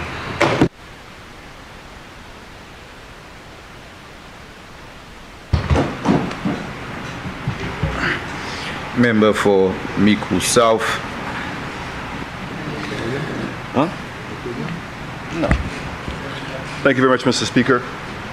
Let me lend my voice in sending my best regards to the Speaker, and hopefully whatever is preventing him from being in the House today, that hopefully that would be resolved quickly and to his best interest. Also, Mr. Speaker, tomorrow is Valentine's Day, and I want to take this opportunity to wish all the beautiful women in St. Lucia happy Valentine's Day. All women, not just women. Oh, okay. Well, I think all the women in St. Lucia are beautiful. So let me clarify that. I believe they're all beautiful. And I also particularly want to say to the women here who are here at Parliament, also to congratulate them and hopefully they have an enjoyable day tomorrow. And to all of my constituents as well. Mr. Speaker,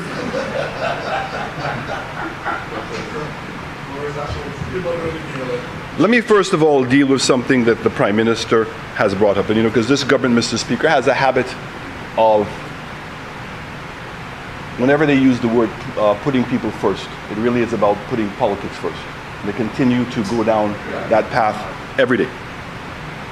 We saw that when they came in to change village tourism to community tourism. We saw a whole bunch of other projects. All it simply was just a change of names.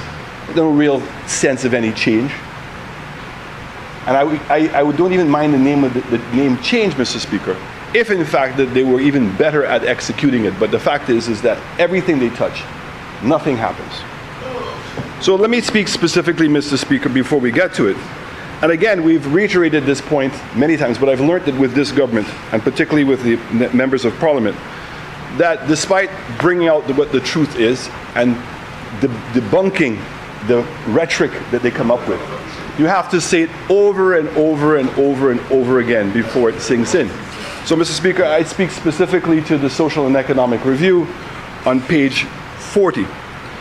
And it's a cautionary note for the 2022 budget. And it says, Mr. Speaker, information contained in the annual labor force report by the Central Statistics Office, CSO, is a result of the household labor force survey conducted during 2022, is aimed at providing information about the level of participation of household members in the labor force and the size of the labor force, age 15 years and above, engaged in economic activities. The CSO always strives to ensure that our procedures and processes for the implementation of the labor force survey are in keeping with the proven methodologies. Therefore, the results represent the collated responses of a sample of households interviewed during the period in question and not the opinion of the Central Statistics Office. Results from the sample surveys are always estimates, not precise figures. Additionally, for the period under the review, the CSO collaborate with the ILO for verification of the labor force results. This is due to the question of the labor force survey about what they call, quote, discouraged worker, which is taken into account by the CSO in the calculation of the unemployment rate. For the results of this period do not correspond to the data collected from the period of 2020 to 2021, which normally runs for a quarter. So in essence, Mr. Speaker, and I'll provide more detail, the methodology that was used to collect the labor force data in 2022 was not the same methodology that had been used in previous years. And that is why I stood, and I will stand repeatedly on a point of order, when the Prime Minister, the Minister of Finance, continues to make the statement that this is the lowest unemployment level ever. He says since 2010. Mr. Speaker, that is not an accurate statement because you're not comparing apples and oranges. It says, and very importantly, Mr. Speaker, additionally, for the period under review, the CSO, which is the Central Statistics Office, collaborated with the International Labour Organization, ILO, for verification audit of the labor force results. In this regard, it should be noted that the unemployment rate calculated by the ILO is less than the reported by the CSO. So the ILO methodology produces a number that is less than what the CSO itself has normally achieved. So the ILO definition, persons who did not work nor had a job during the reference period, weak, seeking work and available to work. In the case of the CSO, Mr. Speaker, it has that, but it also adds a component which is discouraged workers. And it says persons who want to work during the week ending, even if they are not seeking job or available to start. So the note ends with, Mr. Speaker, very importantly. It says, despite the current setbacks, the CSO has made every attempt to provide you with accurate and reliable data based solely on what was obtained at the time and therefore has reverted to its pre-COVID-19 methodology of data collection for the labor force survey. Any use of the results needs to take into consideration the aforementioned limitations. That's the footnote. So, Mr. Speaker, I certainly hope that when the Prime Minister, in his hopefully upcoming budget presentations, wants to speak about unemployment, that we make sure that we're comparing apples to apples and not apples to oranges. Mr. Speaker, this bill is a very important bill. But I sat patiently to listen to the more learned persons on this subject, and particularly I waited for the Minister of Education to speak, because it is his ministry that is going to be executing this program. And I was hoping that the traditional and normal deficiencies that we obtain in the Prime Minister's presentations, which seem to be void of any facts, all we're talking about is putting people first in a very general sense. But there's absolutely no meat to substantiate, Mr. Speaker, where we are going with this expenditure. 4 categories of expenditure that we're going to be doing and sharing with the OECS. Mr. Speaker, why do I know that we're in trouble? I know we're in trouble because the level of detail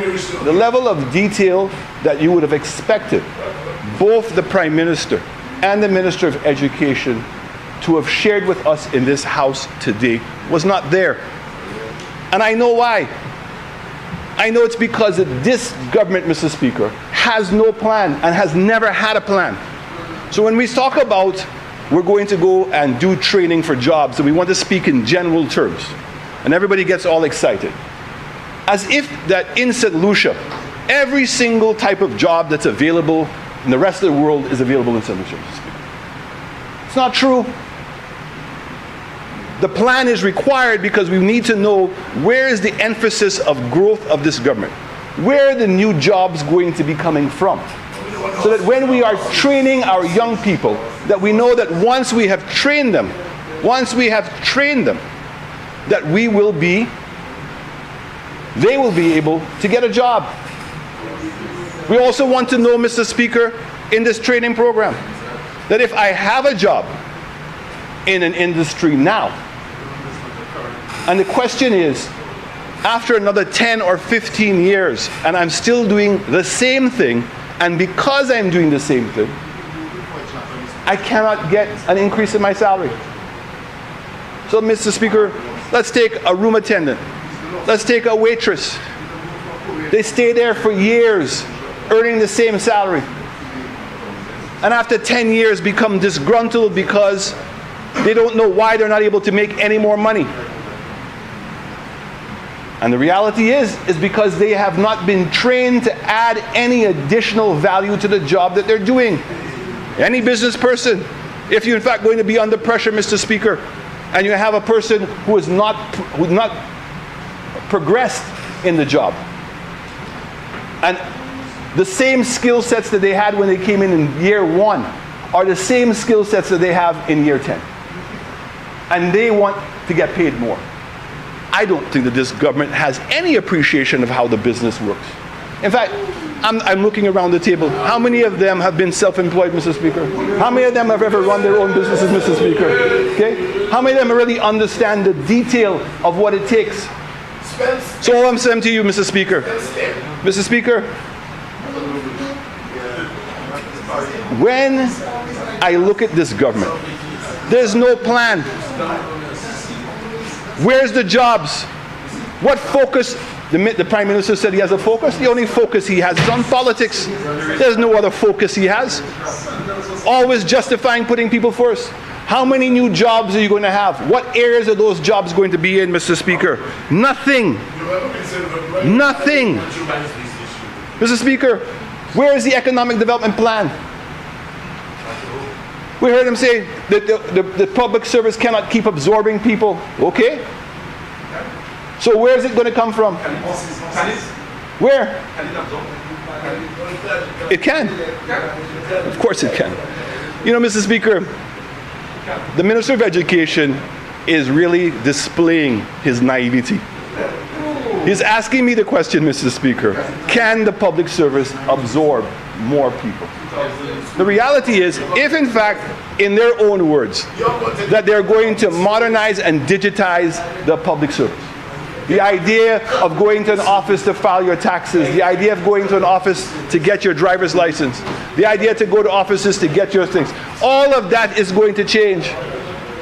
So in max, we may have the same number of jobs paying a higher salary because those persons are going to be adding a greater level of value. Where is the training for public servants, knowing that this transition is taking place? Where is it? I don't know if it's embedded in this program because nobody's provided any details, Mr. Speaker. Not one detail to tell us how many new jobs are going to be created, where are those areas going to be created, where are the gaps that we have. Mr. Speaker, tourism, how many more hotel rooms are we going to get? How many more? Mr. Speaker, manufacturing, what are the manufacturing needs for our persons? Mr. Speaker, in the area of agriculture, we talked about young people don't want to do agriculture the same way, and we're going to have to modernize. Is there money in here for training farmers to be now transitioned into a more mechanized thing? Mr. Speaker, but we don't know. We don't know, Mr. Speaker. We've heard nothing, Mr. Speaker. Mr. Speaker, public service, we've just talked about it. In the area of services, Mr. Speaker, as the economy grows, hopefully it grows. I've lost all confidence that it will grow under this government, Mr. Speaker. But what are the areas and services are going to be growing? Are we going to have just more grocery stores?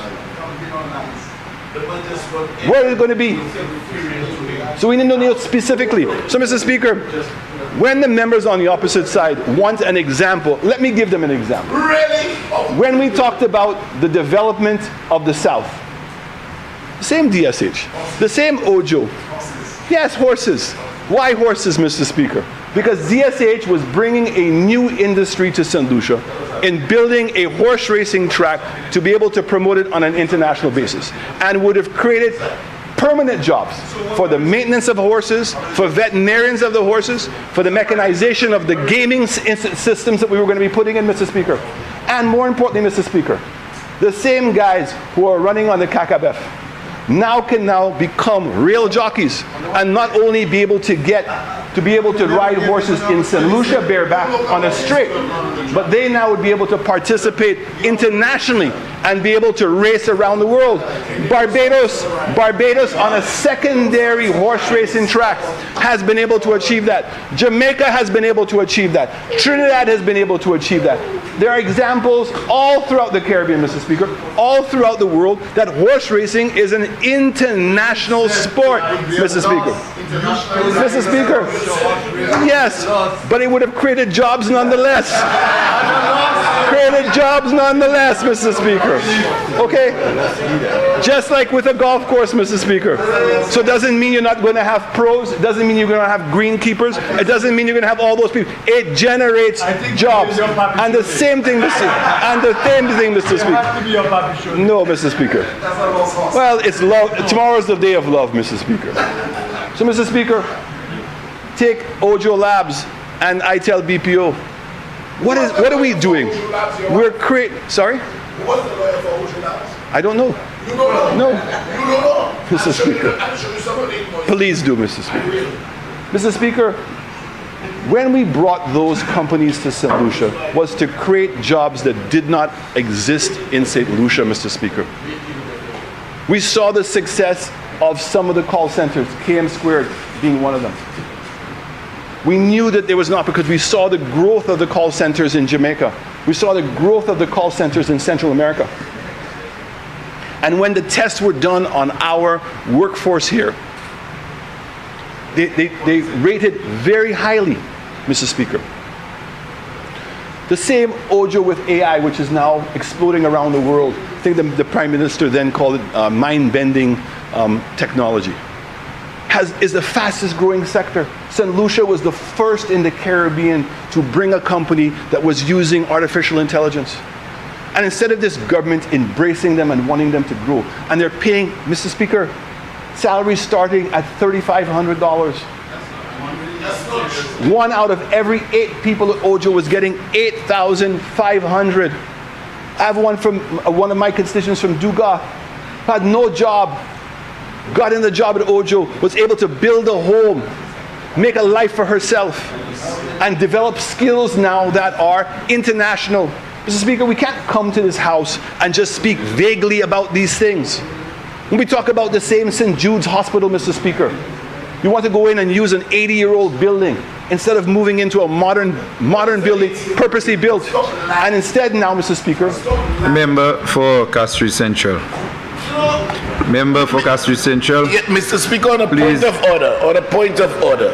Member for Castries Central. Yes, Mr. Speaker, on a point of order. The leader of the opposition cannot stand here in this august chamber and continue to perpetuate lies. He overtly said that this government is using an 80-year-old building. He needs to tell us which building is the 80-year-old building that we are using. Stop the lies. Mr. Member Speaker, I shall continue. Mr. Speaker, the NAP program, National Apprentice Program, was to identify young people to give them an opportunity to develop their skills in tourism. Because there was a clear ambition to double the number of hotel rooms that we have in St. Lucia, Mr. Speaker. And an ambition I'm hoping that this current government will continue to aspire for. I think that they recognize now that they must. But if we cannot wait for the hotels to be built, Mr. Speaker, and then start trading people. The intention is that the cruise industry, Mr. Speaker, was taking our young people after they had spent 5 years in a hotel. So it means a hotel would have invested 5 years to train the staff member, and that young person then would leave as they were getting into their peak. So in talking to the cruise industry, Mr. Speaker, we realized that we can do a certificate program. And it turned out that the certificate program was 6 months, Mr. Speaker. All we had to do is to train them in classroom and practical training for 6 months. We got the cruise industry, Mr. Speaker, to agree to do what? Hire the young people and agree that they would be paying back the loan off of their salaries, and it would go directly to the bank. In addition to that, Mr. Speaker, Norwegian Cruise Lines, and I really want to thank them, put it in an added incentive that if a young person stayed for 2 contract periods, the cruise ship paid off the loan in its entirety. Why is that all of important? Why is that detail important, Mr. Speaker? Because the initial fund that was put in, while you're going to have some people that may not pay it back, but the idea is for the majority too, so that the next set of people that come, that the same money that they benefited from, that they could get. Now, when they come back, they have now participated at tourism at the highest level. Because on a cruise ship is like the UN. You have workers from all around the world. United States, Europe, Australia, Philippines, all over. And there's a skill set that our young people learn about tourism that they cannot learn here in St. Lucia in our narrow place. And when they come back, all the hoteliers will tell you, all the restaurateurs will tell you. When you go to a restaurant, you can see exactly who was working on the cruise ship. It's a free education. And they would have developed a skill set, and this is the same thing that's taking place in Europe, Mr. Speaker. 3/4 of the workforce in Europe did not go to university. TVET training, and that TVET training was aligned to the industries that they were in. I have not heard one person here speak about that alignment. To know that we're going to spend this money, and that when those young people get out, that not only are they going to get a job, but they're going to get a job that's going to create a career for them. And that we understand that what we are facing, we have high cost here. The one thing that we have that can differentiate is our workforce. In the call centers, our ability to multitask has been significantly beneficial. So when you talk about ITEL BPO, how fast they were able to grow here. And how did ITEL BPO come here? When there was a problem in Jamaica, Mr. Speaker, during COVID, and the call centers got shut for a while, they created an opportunity. We made phone calls. And luckily for us, 2 of the companies came here right away. I would not want to know what would be happening in the South today if the Ojo Labs and ITEL BPO jobs were not there. And can we not continue? It's not just in training of persons, but it's in putting the physical infrastructure in, Mr. Speaker, to facilitate the growth of that sector. We took old warehouses that were empty, producing nothing, and converted them to call centers. Why can't more of that happen? All around the St. Lucia. When was the last time the minister had a meeting with the call centers? When she was minister last time, she refused to meet with them. Excuse me? You know you're not a pioneer call center. No, I'm not. Mr. Speaker, I've realized. We are the ones who brought call centers.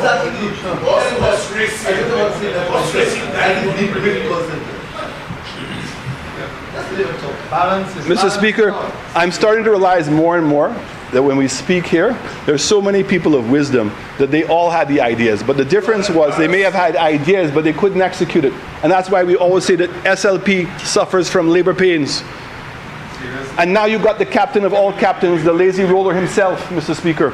Okay, so that's why with roads, you think you all have any moral authority to come to this house or even publicly and speak about roads? You're the ones who said people can't eat roads.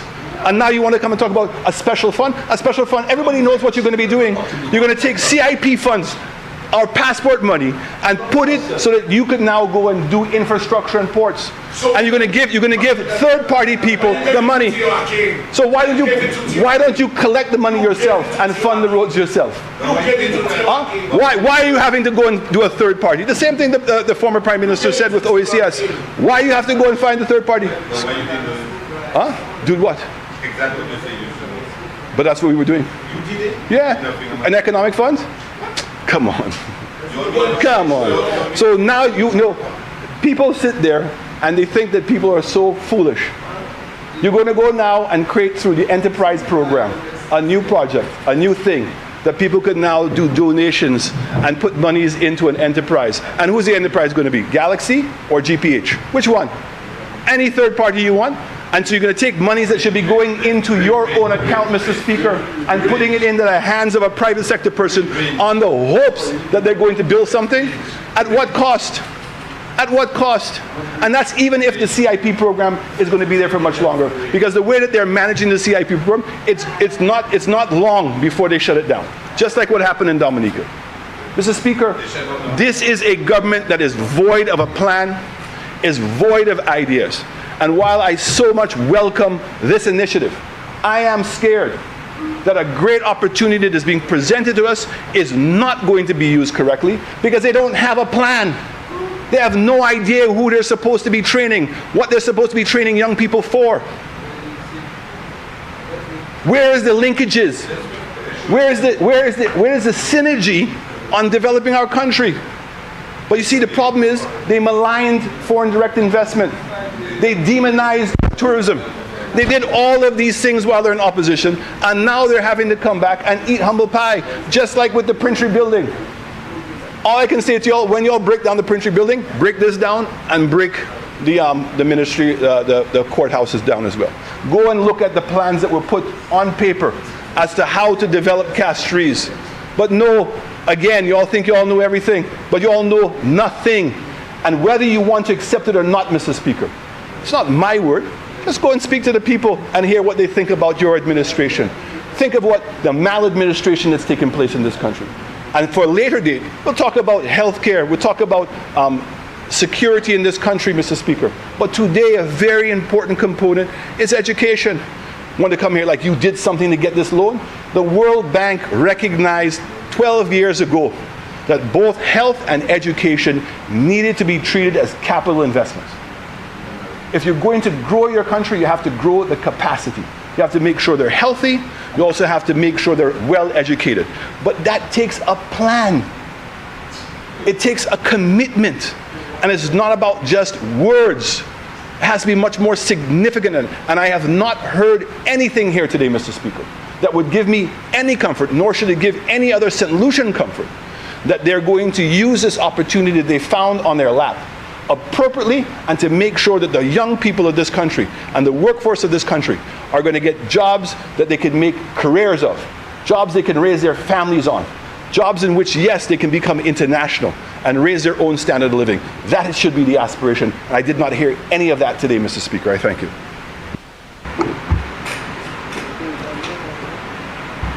Member for Castries Central. Thank you, Mr. Speaker. Mr. Speaker, to be honest, having heard the Prime Minister delineate all the plans that the money would be used for, and I listened with utmost attention to the Minister of Education, and of course the wealth of knowledge came from the mouth of the member from Vieux South.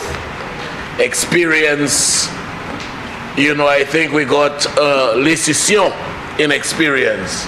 It was never my intention, Mr. Speaker, to cause any kind of unintellectual indentation in those presentations that came before me. But you know, Mr. Speaker, I was awoken by some noise. Some noise, Mr. Speaker, I dare say that came from an empty vessel, and it provoked the compunction to at least set the record straight in a few regards.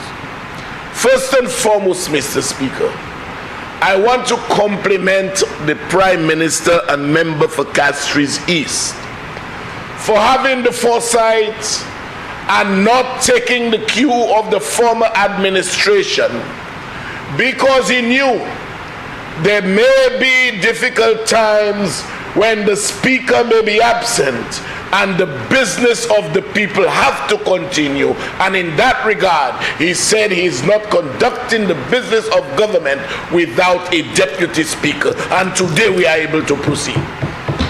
So, Mr. Speaker, that is at least one lesson that the leader of the opposition ought to learn.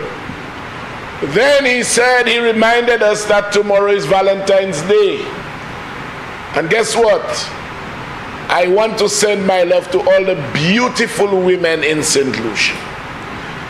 But the member for Vieux South, being the fox that he is, said to all women, and you know, in a very conniving way, the leader of the opposition would say now, all women are beautiful, so he meant everybody. But that was not his intention, because he is the very one who on national radio blamed single mothers, the very women to whom he wants to send love today. He blamed them for the state of criminal activity in St. Lucia, even threatening to dispossess them of their children. Now, Mr. Speaker, I'm not the best of orators. I am no English teacher. But I've never heard any word called methodology. I have heard of methodology. So I don't know if that's what the leader of the opposition wanted to say. Neither have I know of any word verification. I know of a verification. Tomorrow is not Valentine's Day, it is Valentine's Day. So I just felt I needed to make those observations before I go to the gist of my contribution. Mr. Speaker, the leader of the opposition has the audacity to say that this government has no plans and nothing they touch, anything they touch, nothing happens. I am indeed amazed, Mr. Speaker, that that kind of claim can come from the mouth of a man who in 2016 took the economy of this country as the best in the OECS, and when he released it in 2021, obviously against his will, it was the worst in the OECS. He took it from best to worst, Mr. Speaker. Mr. Speaker, he took amidst difficult time, Mr. Speaker, our rental expense as a government was about $30 million a year. He doubled it, Mr. Speaker, in a 5-year stint. He took it from 30 to pretty close to $70 million a year. And in the interim, Mr. Speaker, renting 5 offices from his father when he held the chair of Prime Minister. You know, and this is a man who says nothing happens, Mr. Speaker. Nothing happens. Mr. Speaker, he alluded to the economic review of last year. I thought that the Prime Minister and the statisticians had disclosed an early copy of the 2023-2024 to him. but obviously not, because I've heard him speak about that before. But he has never done it when he was in office, because it served as a good stead. It served him in good stead. But today, everything he tells you is that the statistics are just estimate or guesstimates.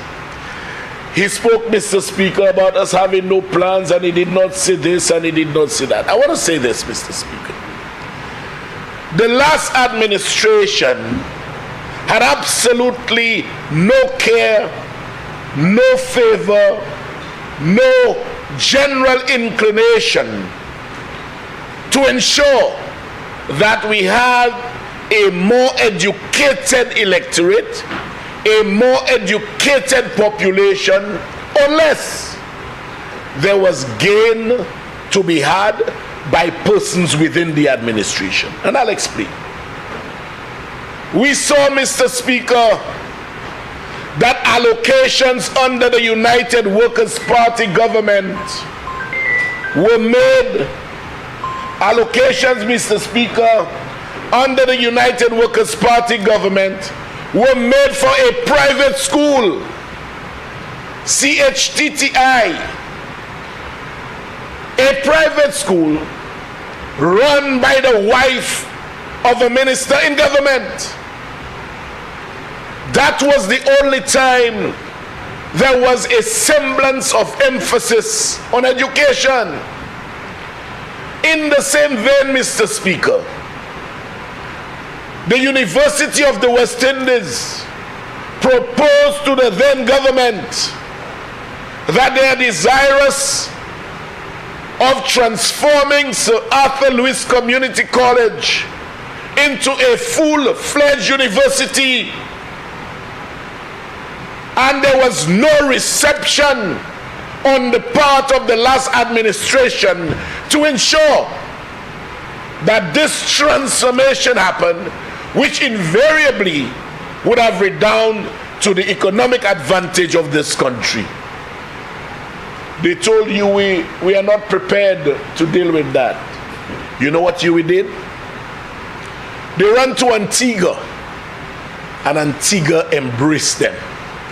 They gave St. Lucia the first opportunity because St. Lucia has the largest economy in the OECS. We have the largest economy in the OECS. So they came here. But because the last set of persons that run the country showed total apathy in relation to the education of our people, they let UWI go. Mr. Speaker, any establishment, any school, any learning center that brings with it the reputation of the University of the West Indies will carry with it economic advantages that are too numerous to mention. Taxi drivers, property owners, supermarkets, vendors, persons with apartments. In Barbados, I lived in one stead, and almost every house there, every house in close proximity to K-Ville campus have apartments, each and every one, and persons actually live on the university. But here we had a golden opportunity, and it was permitted to go. It was permitted to go. And today, you want to come and talk about as though you have this passion for education. Mr. Speaker, how can a leader of the opposition have any passion for education when he being on a political platform, rather than telling persons who he intends to attract to vote for him, rather than telling them, I will provide you with an opportunity to upgrade your education or that of your children, he'll say to them, I know you are good at taking care of horses. I know you are good at taking care of horses. So it was, Mr. Speaker, that was the kind of you know, the total disrespect and disregard that our people were seen in the eyes of the leader of the opposition, Mr. Speaker. Mr. Speaker, I often say I really dislike liars. And it reaches a point where I often say sometimes, whether it's right or wrong, I hate liars. But for a man who has carried the mantle of prime ministership of this country, to stand in this august chamber and to be lying so blatantly, as we say colloquially, Mr. Speaker, c'est un crève-chair. C'est un crève-chair. An 80-year-old building, St. Jude. Which 80-year-old building? Les Saint-Lyciens, toutes ces buildings that St. Jude Kaya Tuerdi dans ces buildings qui just fait. Tous les St. Jude brûlés, yo croisé tout bagay et yo vie fait toutes ces buildings. C'est mouna qui a dit autres là, that gouvernement ça la ka servi au building. Qui arrivé l'année, ça c'est homme chose. It is not true. And he keeps repeating it, Mr. Speaker. He keeps repeating it. He repeats it with a passion. 80-year-old building. Mr. Speaker, the question is, had this building, in fact, they were not one building, there were 14 buildings. If any building was 80 years old, why on earth did he got two of them that cost the government and people $7 million? He just destroyed them. He went in there and he put an excavator in two recently built buildings that cost us $7 million. You know, the same way, Mr. Speaker, he demolished custody suites. You know, he demolished custody suites, and it's costing us over $4 million to build it back. On the eve of an election, whether he is smart, semi-smart, or otherwise, he demolished a bridge in Soufriere on the eve of an election. Well, the Soufriere people had him to pay for it. He paid the price and then did his political purchases in Micoud South. He bought what he had to buy to ensure that he found himself in this chamber. He demolished it. He demolished police headquarters, and it hurts me. You know, Mr. Speaker, you used to be on Bridge Street, and you'd hear the melody of the police band, and whilst you walk, you even want to dance. Oh, how sweet they sounded. Today, I'm not saying if the building needs to be demolished, you don't put preparatory mechanisms in place, demolish and rebuild. The man demolished police headquarters, and up to today, we don't have the semblance of a real police band. They are all over the place. Guess what? Some of them are in his father's building. You know? How can we do something like that? You were not ready to rebuild Central Police Station. You demolished it and have a police station on Bridge Street that is logistically inconvenient. How can you have a Central Police Station on Bridge Street? That is the main thoroughfare in the city.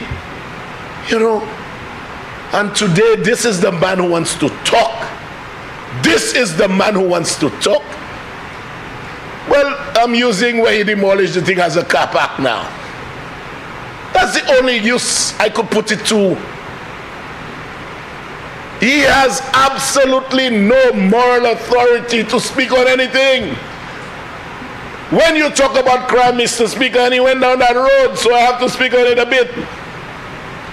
You compare what this government has done for the police vis-a-vis what he did. Any little piece of equipment that the police needed under his reign, his wife would hold balls. They would hold balls to generate the relevant revenue to buy stuff for the police. And I can say this, Mr. Speaker, because I saw it overtly. The member from Choiseul Saltibus had to be modeling. He modeled, Mr. Speaker, to raise funds for the police. Taking ministers of government to go and model. Member for Castries Central. Yes. Can we redirect your contribution to? Yes, Mr. Speaker. It was the member, the leader of the opposition. It was the leader of the opposition, Mr. Speaker, who spoke about crime. He spoke about crime. So I am telling you, and he was the one who said everything, there's nothing we do. That makes sense. Oh, the modeling, yes. Oh, the modeling, yes. You have to raise funds for the police. Your wife holding balls to buy stuff for the police. Balls, eh? She was holding balls to raise funds. Having the member, I remember the member for Grosile at the time, in Hills. In Hills, we, as a minister, modeling. But today, we treat the police with respect. We treat the police with regard. And the police, since the assumption of governance by this administration, have received over 50 new vehicles, Mr. Speaker. Over. From motorcycles, and we held no balls. No balls at all, Mr. Speaker. So don't come inside of here, Mr. Speaker. Don't come inside of here and pretend you have the moral authority to speak about anything. You don't have the moral authority to speak about anything. Mr. Speaker, a lot of the monies of this country, and today we have to borrow, because if our monies were not squandered, if there was less corruption, probably the Prime Minister would not have had to move that motion. Mr. Speaker, in 2010, St. Lucia enjoyed the highest rate of freedom from corruption. In 2010, under the member for Castries North, we were 71 out of 108. The member for Vieux South took over in 2011, and he kept it at 71. It was kept at 71 throughout the 5-year tenure of the Labour administration between 2011 and 2016. Mr. Speaker, when the United Workers' Party came in 2016, our freedom from corruption index stood at a high of 71 out of 100. But guess what? In 2017, it plummeted downward to its lowest low, 40, making 2017 the most corrupt year in our history. Let me repeat that. 2017, under the leadership of the leader of the opposition as Prime Minister, we dropped by 31 points. 2017 was our most corrupt year in the history of this country. And in came PIP.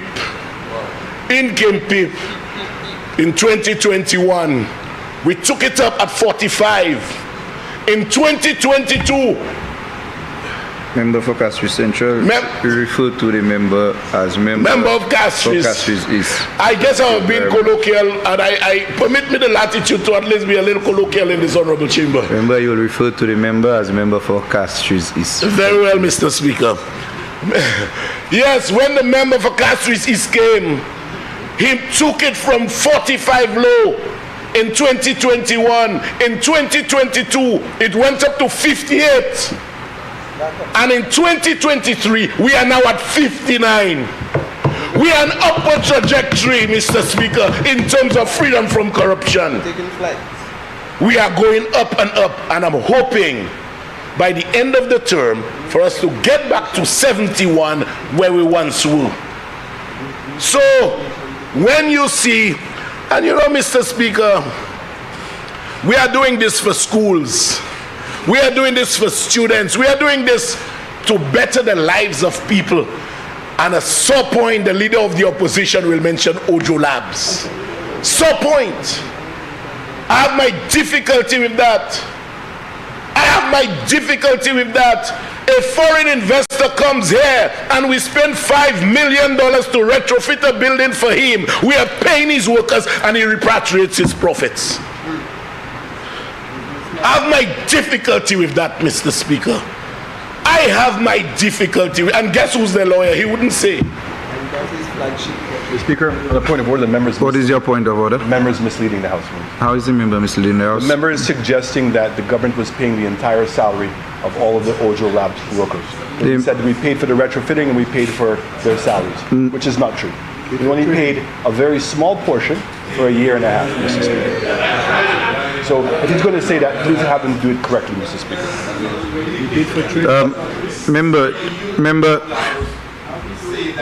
Member for Castries South. Members. Members. Mr. Speaker. Members, the member for Micoud South. If my memory serves me well, the member for Castries Central said that we paid $5 million to retrofit a building, and we paid salaries. We paid salaries for. He did not say. I did not take that statement to mean that we paid the salaries in entirety. So him saying that we paid salaries, I don't take it to mean that we paid the salaries in entirety. And by your own admission, member for Castries Central, and by your own admission, I think it's fair to say that we paid part of the salaries. Go ahead, member for Castries Central. You see, Mr. Speaker, what he's good at doing is qualifying and quantifying and coming under the guise of a point of order. If I were to be repetitious, I said he spent $5 million to retrofit a building. He was paying salary for workers. I will not even say who the lawyer was, and all profits were repatriated. That's what I said. That's exactly what I said, Mr. Speaker. I know what I'm talking about, you know, Mr. Speaker. Because, you see, there was this thing about foreigners in this country. You come here without anything. Today we have to borrow money for our people, and that's a just cause. It is a just cause. We are borrowing money to elevate our people. But foreigners came here. Look at 1,000 acres at $1 an acre. 1,000 acres at $1 an acre. And even in an agreement, you know, the audacity of some people, Mr. Speaker. Mr. Speaker, the leader of the opposition asserts that we are using CIP money to fix our roads. The intention of the CIP proceeds, Mr. Speaker, is to elevate the standard of living of our people. That's what the intention is. That's what the intention is. But guess what? We are using it to fix our roads. But you agreed, you signed an agreement together with your compatriot to permit T.O. King to sell passports, to put the money in an overseas account to which he alone had access. You know, si ça pas un crève-tché, ma sav qui ça y est, et qu'on a un problème. Il y a un problème, à nous qu'a servi l'argent passeport les Saint-Lyciens pour un régime. Là nous vendons passeport, c'est pour déroger affaires nous Saint-Lyciens. Mais d'accord, nom là ça 20 passeports nous, mais l'autre pays avec nom là yon qui ça withdraw leur compte là. You know, Mr. Speaker, honestly, and this is the man who says the government has no clue. The record of this government, Mr. Speaker, in education, in the first 2 years, Mr. Speaker, this government gave more scholarships than the last administration gave in 5 years. Yes. That is the record. That is our record. Laptops, we brought it back.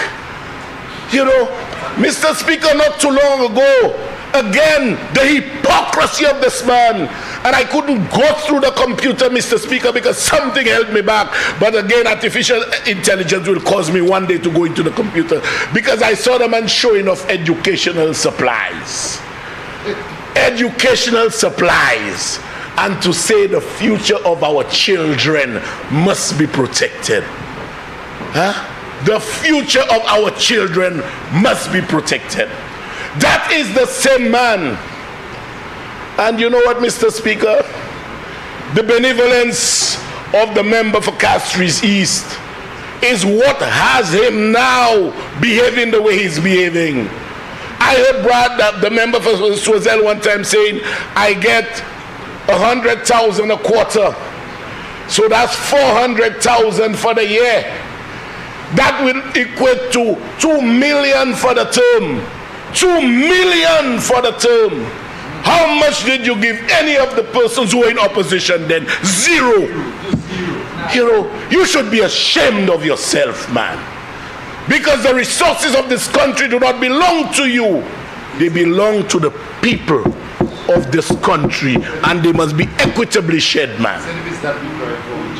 You know, your minister, your colleague, he's bragging how he's getting $2 million for the term.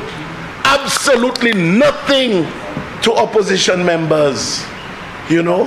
And today, and when I saw those educational supplies, I said, oh my God, that member for Castries East, because he made an allocation. He made an allocation to him as well. And Mr. Speaker, when we came in, we started the housing program. Again, we didn't have to go and borrow money. We started the housing program. And guess what? The leader of the opposition's letter was on point. He allocated every single penny, and the first set of checks that left the treasury were checks for the leader of the opposition under the housing allocation. You know, putting people first. And then you will open your mouth and say that nothing is happening. Nothing is happening, but you can show a road. Today, you can show a road in Micoud. For 5 years you were prime minister. You never did the road. You awaited the benevolence of the member of Castries East to give you an allocation, and then you do the road and you post it on your page. You post it on your page. Hey, I showed it. I have it, you know. If you want me to start showing screens of all the education, they gave you an educational supply. You know what he did, Mr. Speaker? He took his educational allocation and buy laptops. And the children are bragging, oh, Mr. Sharp, they buy us laptops. I'm quoting here, Mr. Speaker. You know, not realizing it is the member for Castries East that gave him an allocation, something he never did. You know, at some point, Mr. Speaker, I dare say I'm a sinner. We all are. And Romans 3:23 says, John 3:16, sorry, for all have sinned and come short of the glory of God. I will face the Maker one day. But there are some people, when you face the Maker, he will ask you, just disappear in front of me. The wickedness that you have shown to the people of this country, the wickedness that you have done to the poor people because the constituencies did not support you. You shall pay the price at some point in time. So, Mr. Speaker, you know, I could go on and on about squandering our monies, and if we had those monies, we came here to borrow money to pay who? Cayman Group. You know, Cayman Group, to move from one hospital to another. Over $2 million. Over $1 million a month, sorry. It was $25 million for 2 years. And if I'm wrong, the Minister of Health can tell me, you know, why are you doing that to our people? We don't have resources. Bringing a Cayman Group and paying them $25 million for 2 years, man. Why? Why did you take our $7.3 million and give it to the man for vaccine? Why? Why? And we've not received all of it back yet. Why? Don't you have a conscience, man? Don't you have a conscience? Isn't your conscience talking to you? Why would you take $32 million and give Lockerbie? What did you brought Lockerbie here for? We did not need Lockerbie. Same way you brought Heppel. We did not need Heppel. We can run our affairs. And today, you pretend you have authority. You go to England, and because it's taxpayers paying the money, you stay in a hotel for £2,000 a night. You think that's justice, man, on poor people? You think that's justice on poor people? You come here or anywhere, take the government vehicle. You start it from the time you leave your home until you go back home because you're not paying the fuel. Do you do that now? Do you do that now? And it's only facts I'm confronting you with. So you have no moral authority to speak on anything. So he say, oh, it's skin, his skin, his skin. You know? You ever hear the member from Castries is, unless it's a call of utmost urgency, have outriders we want. Every day with you on the radio, we want. So, you know, those things hurt. Because it just says, Mr. Speaker, that whilst we are here borrowing and fighting the cause of our people, our average people, some of them, unfortunately, we are fighting it in vain. We are fighting it in vain because you know what, Mr. Speaker? Some of them, you know, when they swallow that yellow Kool-Aid, they lose their ability to rationalize. They lose it. And so, Mr. Speaker, I will wait for another tune because, you know, and look at the rates we get into that. Before you come in, Mr. You know, the fellas that got an airport loan, over 15% on the airport loan. Huh? One man making all the money, he said, just send me the bills, and he had in 7% on it. The country was bleeding.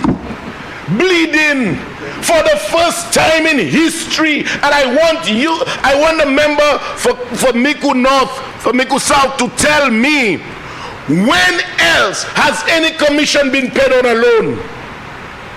And if you want to talk about transparency, tell the people of St. Lucia who got that commission and who authorized the payment of that commission. You were Minister of Finance.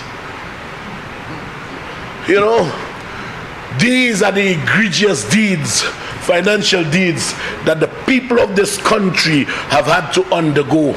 And sadly, Mr. Speaker, even if they dealt him the lethal political blow on July 26, 2021, the remnants of his behavior are still being felt throughout the length and breadth of St. Lucia.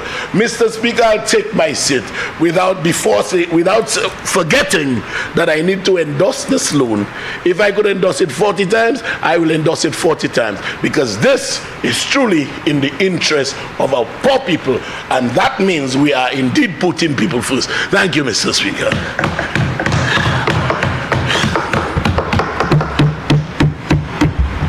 Member for Labrie.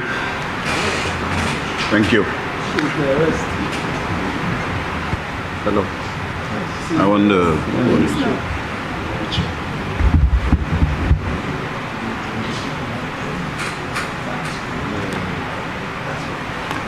So.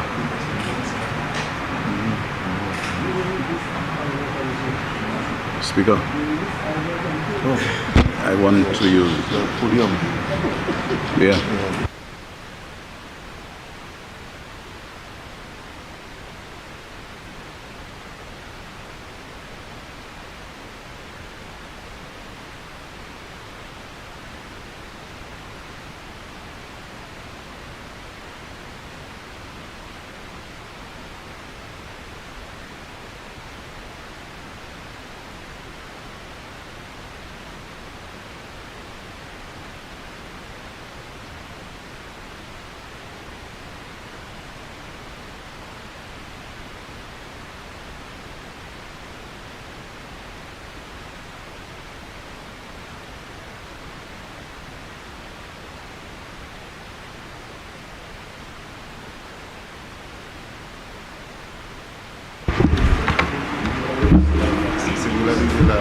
Thank you very much, Mr. Speaker.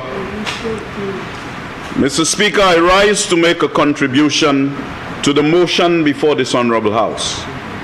In fact, Mr. Speaker, I rise in support of the resolution put forward to this Honorable Chamber by the Honorable Prime Minister and Minister for Finance to borrow an amount of 11.5 million special drawing rights from the International Development Association to finance the Organization of Eastern Caribbean State Skills and Innovation Project. Mr. Speaker, the maximum commitment charged on the credit is 1/2 of 1% per annum on the unwithdrawn balance, and the service charge is payable at a rate of 3/4 of 1% per annum on the withdrawn balance. Mr. Speaker, this is in keeping with how an expert manager deals with the business of the management of the country. The principal amount of the credit is repayable in 40 years with a grace period of 10 years. After the grace period, the loan is to be repaid on the first day of April and first day of October in each year. Mr. Speaker, we are aware that our economy has moved from a monocrop economy in the 1980s to a mono-services economy focusing on tourism. Currently, tourism, as measured by the food and accommodation sector, accounts for about 20% of GDP pre-COVID. COVID has taught us, Mr. Speaker, that this model is increasingly risky and unsustainable. This dependence is compounded by the very large workforce currently dependent on the tourism sector. It is to be noted, Mr. Speaker, that while there has been extensive discussion on diversifying the economy, there has been limited progress thus far. It is to be noted that OECS economies contracted by an average of 14% per annum in 2020, with St. Lucia in particular recording a contraction of 25.4%. This compares, Mr. Speaker, to an average of 7% decline in Latin America and the Caribbean economies. So St. Lucia had an out of the ordinary contraction because of poor management of the economy, which of course saw our economy move into a recession in 2019, the year before COVID. While the industry has recovered from the COVID pandemic, it has been recognized we cannot continue to place all our eggs in the tourism basket, and there is need to diversify. It has been long been recognized, Mr. Speaker, that those skill shortages have negatively impacted productivity and growth. Mr. Speaker, I was alarmed when I saw in the World Bank project concept document for this particular loan that in 2019, 57% of all workers in St. Lucia were underqualified for the jobs, according to the concept note. This situation is exacerbated by the fact that there is a high emigration rate for a highly skilled population, a phenomenon known as the brain drain, Mr. Speaker. Mr. Speaker, the brain drain, coupled with the relatively low attainment of post-secondary education, contributes to skill shortages, especially what has been called transversal skills. Skills that are also called soft skills or transferable, as they cut across different tasks and roles. These skills require a higher order cognitive, digital, and socio-emotional skills. Mr. Speaker, these considerable skill shortages explain the reason for high youth unemployment and low productivity, which in turn affects business competitiveness and causes low growth and hampers employment opportunities and reduces returns to education in a vicious spiral. In the case of St. Lucia, while unemployment has come down to 16.5% per annum in 2022, a sign, Mr. Speaker, that our policies are beginning to bear fruit. The youth unemployment rate is 26.9% in that year. It should be noted that in 2019, youth unemployment in St. Lucia was 3 times higher than that for the population aged 25 years and above.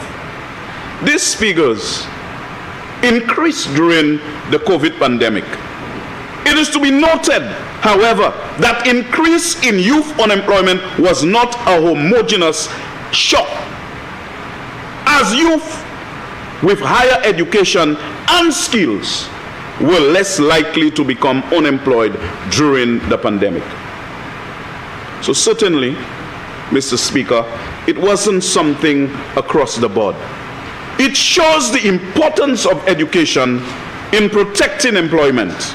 It is to be noted, Mr. Speaker, that while the region and St. Lucia perform well along several human development dimensions, including relatively high access to education and antenatal care services, OECS foundational skills, St. Lucia included, are weaker than those students in OECD countries and LAC countries, including Mexico and Chile.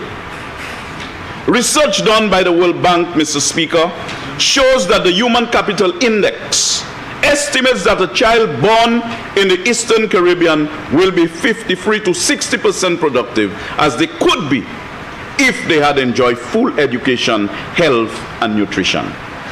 This, Mr. Speaker, is due to a large extent by the low quality of education. Moreover, Mr. Speaker, the learning adjusted years of schooling indicator in the Human Capital Index shows that students in OECS countries who complete the expected 12 or 14 years of schooling only acquire the equivalent of approximately 8 years of instruction in a high-performing education system. Still, Mr. Speaker, from the concept note from the World Bank, other features of our education system show that there is low participation in post-secondary education, especially among males, contributing to shortages of skilled workers. Again, continuing from the document, it should be noted that fewer than 10% of all adults in the Eastern Caribbean, fewer than 10% of all adults in the Eastern Caribbean have attained higher education, which is low for middle-income countries, in which the average is 54% in Latin America and the Caribbean. St. Lucia has the lowest tertiary enrollment rate in the OECS at 15.4%. Enrollment rates are also systematically higher for women than men. Female enrollment at post-secondary education is typically over 65%. It is to be further noted that expenditure on post-secondary education is low, and this constrains access to and quality of skills development, and also limits the contribution of the higher education sector to innovate, tap into digital opportunities, and capitalize on emerging technologies. The OECS countries spend a kakada on research and development. As a result, Mr. Speaker, the contribution of OECS post-secondary education institutions to research, local development, and innovation remain largely untapped. A major part of the problem, Mr. Speaker, is that the Sir Arthur Lewis Community College is limited in size, which makes it challenging to have the capacity to build research economies of scale. It has also been shown, Mr. Speaker, that the quality and relevance of educational programs suffer from inadequate collaboration among post-secondary institutions in the OECS and with employers. That nexus needs to be addressed in a salubrious fashion. Mr. Speaker, the use of digital technology could be leveraged to allow institutions in the OECS to build research networks and pool resources in selected areas of common interest and high value added such as agro-industry, blue and green economy. It is to be noted, Mr. Speaker, that digital economy now accounts for one of the highest growth rates for employment globally. The digital economy, Mr. Speaker, can also allow OECS workforce to access jobs in high growth fields such as big data, programming, and graphic design without leaving their countries.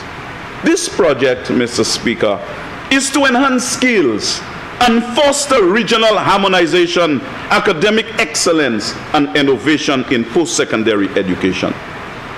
Component 1 of the project focuses on strengthening participation in post-secondary institutions, in regional networks and regional activities. This component will support regional activities to strengthen the participation of OECS national colleges and post-secondary TVET institutions. What's wrong with that, Mr. Speaker?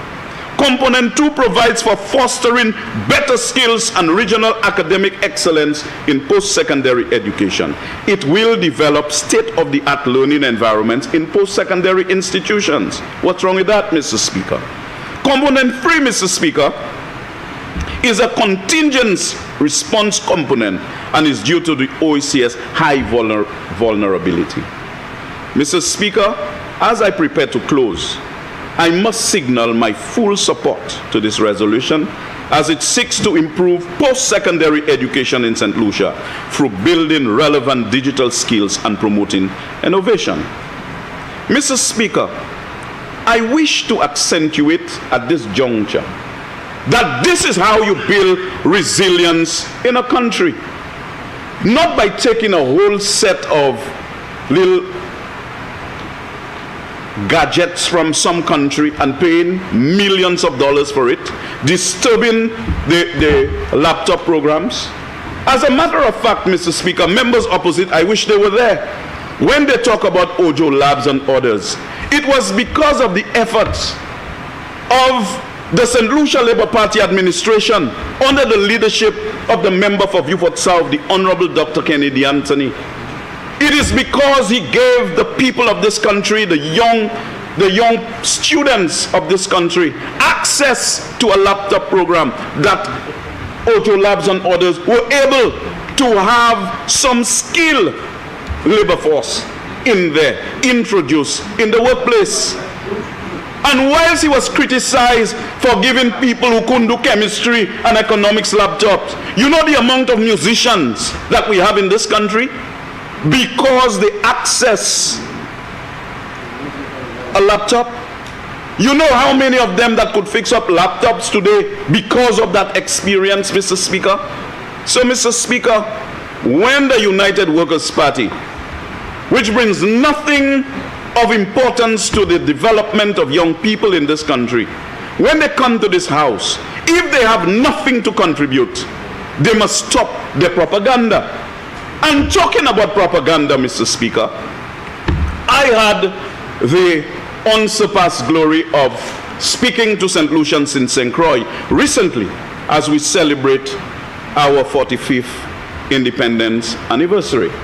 And as usual, the protocol at Miami would permit that when you land, border control would come and assist you in navigating the formalities. I traveled with an ambassador, and whilst we were waiting for the ambassador, we were in conversation. You know, UWP had nothing else to do because the devil always finds work for idle hands. One of them took my photo speaking to border control, and United PAC, which is the propaganda arm of the United Workers' Party, have my photo with the border control officers and say that I was being questioned. I was being questioned. That never happened, Mr. Speaker. But you see, all of that is to insult the truth of the work of this government, Mr. Speaker. And it is because of the useless propaganda like this that the good Lord that I serve has already condemned them to a permanent life in opposition. They must never re-emerge from the ashes of time. They have paid me, and they are going to remain there. You do not you do not make up stories like this and carry out an unnecessary assault on our country. And when that's what you have to contribute, you walk in here, you have nothing to contribute. The leader of the opposition, when he visits, he finds himself in the house. Yes. If you are visiting, put your sunglasses, take your camera, spend a little time with us, but don't give us mepui, because we are on ground taking care of the business of the people and the business of this country. So, Mr. Speaker, when they put the thing on Facebook, one time I was traveling to Washington to an OAS General Assembly. Once a year I travel. Somehow they have the check on Facebook. And it is on the page of the leader of the opposition. And any minister would be traveling for that time and sitting at the hotel, the rates would be no different. But no, he had to make Roro. And I am prepared to sit with them, any one of them, and look at our travels. And I'm sure that it will be lower than theirs, number one. And I would have something to show for my travels. You think I just pomnel hours. Just move from place to place, aimlessly doing absolutely nothing. But he had the courage to stand there this morning and talk about tourism. During the time of the leader of the opposition, the tourism guru, Pamema Kaloj Buglafe, Vales to bring in a hotel room. And you want to come and criticize this government about tourism? No man promised how many islands? 23 islands. 23 islands. When you cannot manage one, you can manage one that you inherited with a solid economy from the member for Beaufort South. But you want to build economy. Mr. Speaker, we are trying to address the healthcare challenges that we have and the security challenges. We have introduced a 2.5% levy. Anybody with the interest of St. Lucians at heart will never oppose that. Anybody with the interest of the most vulnerable at heart will not oppose it. You know why? Because when VAT was introduced in this country, over 100 items were either exempted or zero rated to protect the most vulnerable. So whether you take the VAT from 100% to 0% to whatever percent you want, it does not impact that basket of goods that was set aside to give the vulnerable relief. The 2.5% is what people who can afford to make an effective demand for those goods, so that we can raise the required revenue to finance expenditure to assist the most vulnerable, to ensure that we move in the direction of universal health care, to provide a safer and more secure environment for the people of this country, to build resilience in the economy. And this is what this is all about, Mr. Speaker. It is not about the Roro and the Papi show that is going on there. And even the member for Choiseul want to join in that Papi show. Well, I will say something, Mr. Speaker. I give my full support to this resolution because it is in the interest of the people of this country. And I will end by accentuating the fact that education is the way to go. And I know that it is not the best thing. A lot of people say it's not the best thing to do politically, because investment in education has a long gestation period before it gives birth to the type of results required. But the Labour Party, every time in office, has made healthcare and education urgent priorities. And we are not going to stop because of the propaganda of people who plunged our country into a recession in 2019, the year before COVID. So, Mr. Speaker, like I've said to the leader of the opposition, I said, Kenny Rogers, you had your time to sing.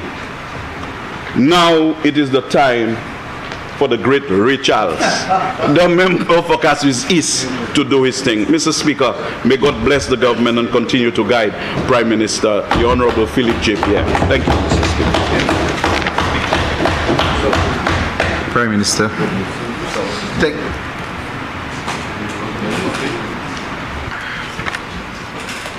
Thank you, Mr. Speaker. Mr. Speaker, let me thank members. I know the member for Vieux North will speak on the other resolution, and I'm sorry if you saw my light first, but the member for Vieux North will speak on the other resolution. Mr. Speaker, you know, when you run a country, Mr. Speaker, you have to decide what you take on or what you do not take on. And the member for Vieux South always used to tell us that in my youthful exuberance sometimes, when I thought we should go after everything and TMT and things so. And he always used to say, let these things go because you have to concentrate on running the country, Mr. Speaker. So, Mr. Speaker, I have not come back and read letters and show emails and show documents that the member for Micoud South got involved in. But, Mr. Speaker, today I'm going to do something to show you how the member for Micoud South deliberately and intentionally seeks to mislead the people of St. Lucia. In his failure to understand that he has been rejected, and he calls the seat of Sir John Compton to be lost because of his ineptitude, and because of his ineptitude and because of the caliber of candidate we ran against Kigain Uniasa. He must cover his shame by coming in this honorable house and just talk loud and go in public and say, I'm a St. Lucian, look at me, I'm born in St. Lucia, I'm a St. Lucian. When your passport say you're born in Martinique, and cover up all the things he has done to the people of St. Lucia, and cover up the fact that he left St. Lucia after COVID with the 6th highest rate of depression in the world, higher than any other OHS country because of his mismanagement of the economy. He comes and he reads things that he knows are not true. He knows that. He had an extract from a social economic review talking about the CSO and the Central Statistics Office, Mr. Speaker. Something we have debated in this house. Mr. Speaker, the member for Vieux South, when we got documents from civil servants, always said to us that these are the facts as seen by the civil servants. Do not interfere with them. I have never asked to see a copy of the social economic review before it goes into public. That's not my style. I don't do that.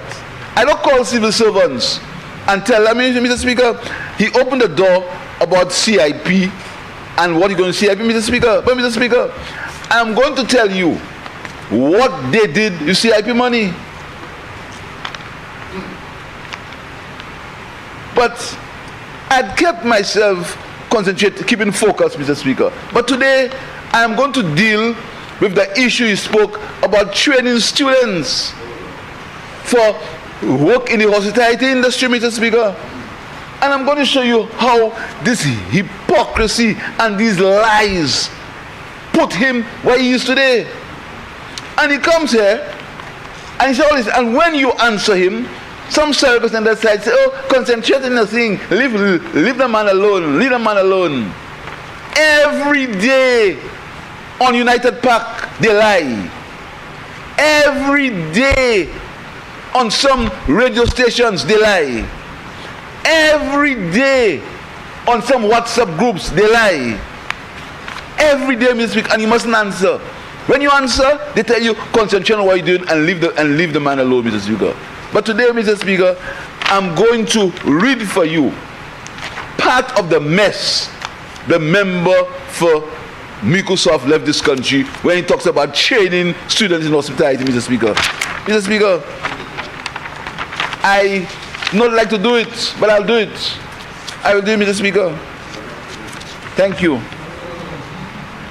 Mr. Speaker, listen to what the member for Micoud South, when he was in government, part of the things he left for St. Lucia, his legacy. You talk about training, Mr. Speaker. There was an agreement, or there was a discussion. I am not, and I think it's something that we may have started, I'm not sure. I'm not going to go down that way, but I know we are speaking to Monroe College also, but I'm not going to go that way. I'm not going to categorically say it was something started. The one from Vieux South may be able to tell me. I'm not sure. But what I can tell you that, Mr. Speaker, is that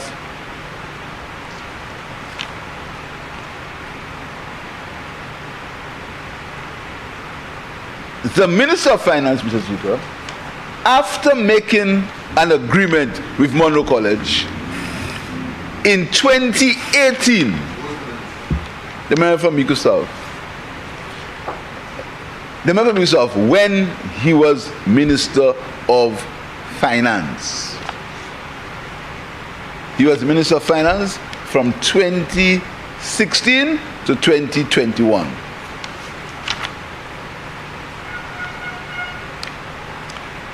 Our payment for providing this program to 128 students who began in autumn 2019, the bank has not released the $384,000 due to Monroe, which reflects the government's guarantee towards program costs. Until that payment is received, we are unable to confirm the completion certificates for this cohort, which delays their ability to gain employment in the hospitality sector they trained so hard to join.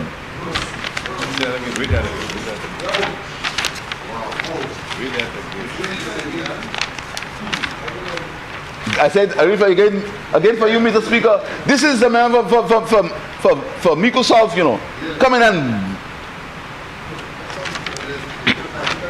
solely, Mr. Speaker. Mr. Speaker, do understand. This program to the students who began in autumn 2019, the bank has not released the $384,000, 3,000 by 128 students due to Monroe, which reflects the government's guarantee towards program costs. Until that payment is received, we are unable to confirm the completion certificates for this cohort, which delays their ability to gain employment in the hospitality sector they trained so hard to join.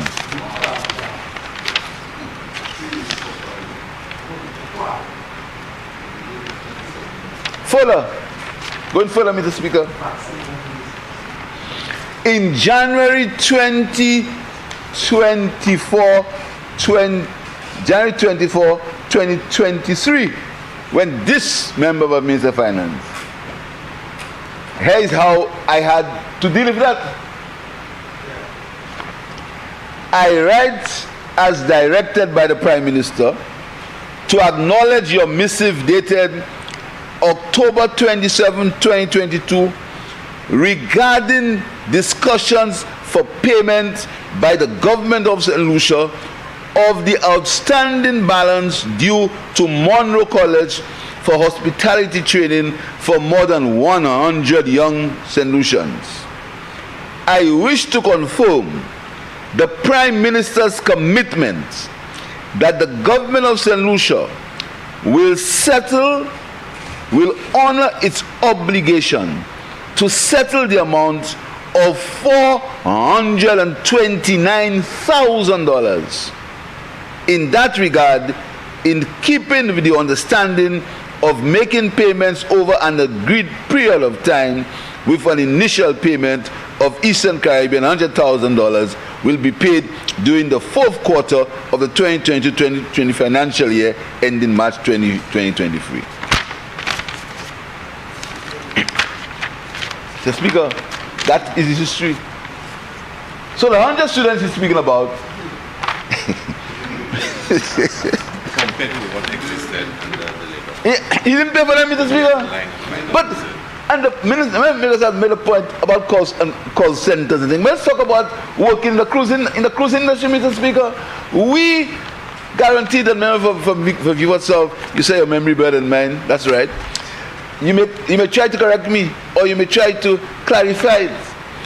We were the ones who went into agreement with the cruise industry and some private service providers, MAMPA, right, and others, to put St. Lucians to employment in the cruise industry. And I think, and we guaranteed a loan SLDB of $3,000 so they could get per applicant of $3,000 per applicant, so they could get the necessary requirements to go on the cruise, to go work in the cruise ship. And we used to joke with him in cabinet and say, when the time come to vote, all of you will be on cruise ship. We used to have that joke, Mr. Speaker. And when he came, he stopped it. And he went into that agreement, and he ended up not paying the people for that agreement, Mr. Speaker. That is his record. That's his record, Mr. Speaker. He stopped it, and he ended up not paying the people, Mr. Speaker. So, that's his record. That's his record, Mr. Speaker. And as I promised the last time I was there, from now on, Mr. Speaker, from now on, we are going, because, you know, he always comes and he threatens us. He has told my colleague, Deputy Prime Minister, show it, where you have it, Mr. Speaker. Because he believes that because of his propaganda machine, he can get away with that nonsense, Mr. Speaker. But from now on, we, whilst remaining focused, Mr. Speaker, we have to debunk these lies and these misconceptions. Second, Mr. Speaker, Second, Mr. Speaker, the member for Vieux talks about old buildings, 80-year-old buildings, Mr. Speaker. Mr. Speaker, I want you to ask the member for, where are you from? Micoud. Sound like 40 was from Canada. I want to ask him, Mr. Speaker, Mr. Speaker, where in the box was there any place for the kitchen? Where in the box was there any place for the laundry? Where in the box was there any place for the offices? Where in the box was the morgue? Where in the box was the warehouses? Where in the box was there space for these things, Mr. Speaker?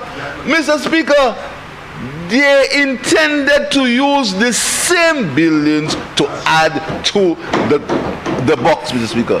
The hospital could not function without using the buildings in phase 1, Mr. Speaker. The box could not function. Exactly. And to make it worse, Mr. Speaker, they destroyed 2 buildings, costing between $7 and $9 million for no reason at all, Mr. Speaker. But I'm happy to tell you, much to their chagrin, because what they want bad for St. Lucia. They want St. Lucia to suffer because St. Lucia voted against them. They want us to suffer. So they hopefully, and they're praying every day, Lord, give us more crime. They're praying every day, Lord, make the roads get worse. They're praying every day, Lord, make the hospital happen. They're praying every day for damnation to fall upon the people of St. Lucia because of their sins, Mr. Speaker. But I want to tell you something, Mr. Speaker. The dialysis ward and the physiotherapy ward are going to be completed this year. They are going to be completed this year, Mr. Speaker. This year, they're going to complete it. And, Mr. Speaker, work on the other buildings will continue later this year, Mr. Speaker. That's what they don't want to see, Mr. Speaker. They pray for doom and gloom to befall the people of St. Lucia. The member from Micoud South says we have no plan for education. This is a government of education. We were the ones who got university primary school education, and many people in this room would never know what it meant to go on a shift system. And when you talk about youth entrepreneurship, many young people will never know what it meant to go to school from 8 to 12.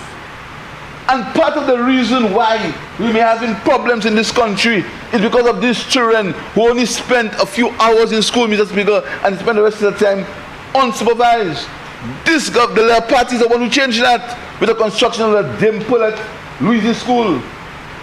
We are the ones, Mr. Speaker. You might know that. Going to school half day. You went to school half day, Mr. Speaker? You're probably too old for that. No. But, Mr. Speaker, I'm sure there are many people in this room who know nothing about going to school half day. Nothing, Mr. Speaker. We were the ones, Mr. Speaker, when there was something called common entrance.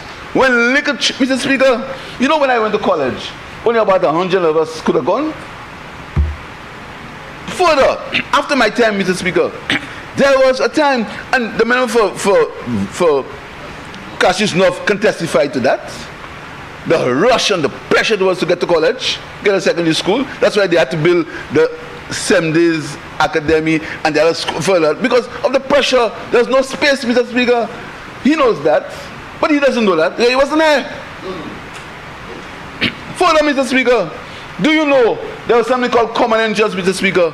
When little children between the ages 11, 12, the children used to be under stress, nervousness. The parents used to beat them and tell them, because they did not get, they said they failed to go to secondary school. Got the stress on these children, Mr. Speaker. Then they move it to have something called a junior secondary school to take on that cohort. There was the Rockall Senior School, Mr. Speaker. And something beautiful is going to happen up there soon. That will make them more vexed. There was the Rockall Senior Secondary School, that's what they call it, Senior Primary School. When we, the Labour Party, going to government, we started something called, we built 5 new schools and started universal secondary school education, where every child got a place in a secondary school. It wasn't perfect, but every child at least had a place in school, Mr. Speaker. But, Mr. Speaker, he forgets that. Say we have no plan for education, because probably young people who do not know that. But we don't miss this. More talk. We were the ones, Mr. Speaker. We are the ones now, and we're beginning this program of one university or one university graduate per household. We are the ones who doing it. So, Mr. Speaker, when you had this member comes there and with his bluster and his sounding good, speaking at level of untruth, Mr. Speaker, we have to debunk it, Mr. Speaker. We have to debunk it, Mr. Speaker. Talking about hotel workers, Mr. Speaker, I've heard the member for Castries South speak endlessly on remuneration for hotel workers. We were the ones, Mr. Speaker, when you go into government, we removed taxes on service charge paid to hotel workers. We are the ones who did it. We are the ones who did it, Mr. Speaker. So, our record, Mr. Speaker, is clear. Our record on workers and education is not been perfect. Nothing is perfect. But our record is clear, Mr. Speaker. And finally, on this statistics thing, he brings back again every year, Mr. Speaker. It is clear what happened where that is concerned, Mr. Speaker. That was not written by us. We don't get involved in that writing. It's the same way they want me to get involved in police operations. I'll never get involved in police operations, no matter what they say. And no matter how they try to attack me, to criticize me, because they believe that being a policeman is not a profession that you must be proud of. That's what they believe. So when they say, I say my father was a policeman, trying to denigrate me, Mr. Speaker, what they are doing is they are denigrating all policemen in the system. That's what they're doing. That's what they're doing. So when they try to attack me, when I say my father was a policeman, Mr. Speaker, they are attacking all policemen, because being a policeman is an honorable profession, Mr. Speaker, and I'm proud to say that I went to school on policeman's salary. I'm proud to say that. And I'll say it again, and the more they attack me, the more I'll say it, Mr. Speaker. And a teacher. So, Mr. Speaker, let's get back to the thing about, and I want to read, Mr. Speaker, the explanation that we have about the statistics, Mr. Speaker. I want to read it for you. During COVID-19, the Central Statistics Office made a decision to continue the conduct of the quarterly labor force survey, notwithstanding the fact, on the advice of the chief medical officer, all face-to-face interviews should have been discontinued until further notification. Consequently, adaptations had to be made to the data collection methodology, and as such, the results of the labor force survey during that period will stand alone and not comparable to the labor force survey results prior to COVID. However, from 2023, we resume the application of the normal labor force data collection methodology. Hence, the 2023 labor force survey results can be compared with the results prior to COVID-19. That's the explanation, Mr. Speaker. Not from me. Because even though I did a little bit of statistics in school, a long time ago, I got planned to be a mini statistician. I don't play, I'm a statistician. That's what they want me to do. Plan everything. That's what he did. He was an engineer. He said he had a mixed degree. Then he was all kind of things, Mr. Speaker. All kind of things. He's an economist. He's a financier. He's a hotelier. He's a, what is again? He's a guru in everything. You know about everything, Mr. Speaker. I don't know about everything. And I'll never say I know about everything. I don't know about everything, Mr. Speaker. But what I know is I can listen to advice. And I can listen to people who know more than me. Many people know more than me. And look to do the best for the people of St. Lucia. So, Mr. Speaker, finally, Mr. Speaker, this resolution will help in the school shortages in the OECS, Mr. Speaker. Data from the World Bank shows, Mr. Speaker, that 40% of all employers in St. Lucia indicated that skills and education of workers was a hindrance to the country's competitiveness. 61% of youth in the OECS face challenges getting or earning a living, with many reporting that their academic qualifications did not fit the labor market. That's what the figures say, Mr. Speaker. And that is what this resolution and this borrowing seeks to cure. I thank you, Mr. Speaker.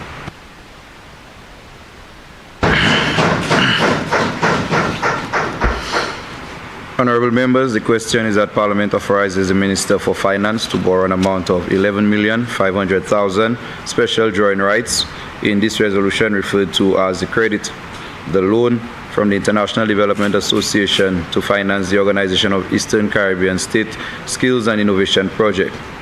Be it further resolved that maximum commitment charge rate payable is 0.5% per annum on the unwithdrawn balance. Service charge is payable at a rate of 0.75% per annum on the withdrawn credit balance. C. Principal amount of the credit is repayable on the first day of April and the first day of October in each year. The principal amount of the credit repayable over a period of 40 years with a grace period of 10 years. I now put the question.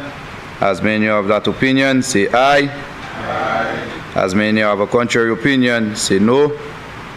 I think the ayes have it. The ayes have it. Deputy Prime Minister. Mr. Speaker, I beg that this House stand suspended until 3:30. Members, the question is that this House be suspended until 3:30. As many of that opinion, say aye. As many of a contrary opinion, say no. I think the ayes have it. The ayes have it. House suspended until 3:30 p.m.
Concessionary loan, and that over 40 years, over a period of 40 years, commencing on the 1st day of April and the 1st day of October in 2 years. In other words, it would have been a semi-annual payment on the loan. There was much debate. Most of the usual back and forth, but mostly in support of the bill, including the leader of the opposition and the member from Micoud. He gave his support, although there was a lot of that. Micoud South. He gave his support to the bill, and of course there was a lot of political back and forth. I just want to mention in his contribution the contribution of the member for Vieux North, and he supported the bill. He saw the value and the importance of skills training for young people, but he did mention some reservations concerning the technical components of the bill being tied to the OECS and how he felt it really was a contempt, for politicians who are really charged with the governance of the country and the implementing of those programs. Ok, oui, Virgil Saudia, Vieux, nous tenons une session Caille Constitution, tous ces membres Caille Constitution là, à parler, ça c'est même parlement pour Gozile, et puis ça c'est lui seulement qui va être là, même parlement pour Gozile. avec le gouvernement. Ça qui a discuté depuis le commencé, c'est l'argent que le gouvernement a prêté pour supporter un projet pour bailler jeunesse employment, pour bailler en manière pour apprendre l'État. C'est depuis apprendre l'État quand il s'agit d'employement. L'argent valait 11 500 000 $. C'est ça que le gouvernement a prêté avec, comment on dit, c'est cette liste, il est managé par l'organisation OICS là, avec ces deux pays seulement, c'est cette liste avec la Grenade, puisqu'il dit qu'il a supporté le programme, particulièrement le programme employment. Aussi, nous étions bon matin, ça c'est même parlement pour Soufriere. Il parlait à la situation cycle, il y a une explication à ce ça qui a des causes, ça fait un changement climat, avec la guerre, tous ces différents bails là qui ont des causes en situation cycle. Mais il y a une assurance qui, aujourd'hui même, il dit des conteneurs, et bien, combien de cycles qui ont entré en pays avec une situation qui a changé. Eh bien, c'est comme ça que nous avons venu au bout. Nous avons vivre ici à 3h30 pour continuer la discussion, puisque la nuit, dès l'autre motion, pour discuter avec un autre bill. Alors, nous avons invité pour joindre puis nous à 3h30. Là, nous allons continuer la session qui est comme ça.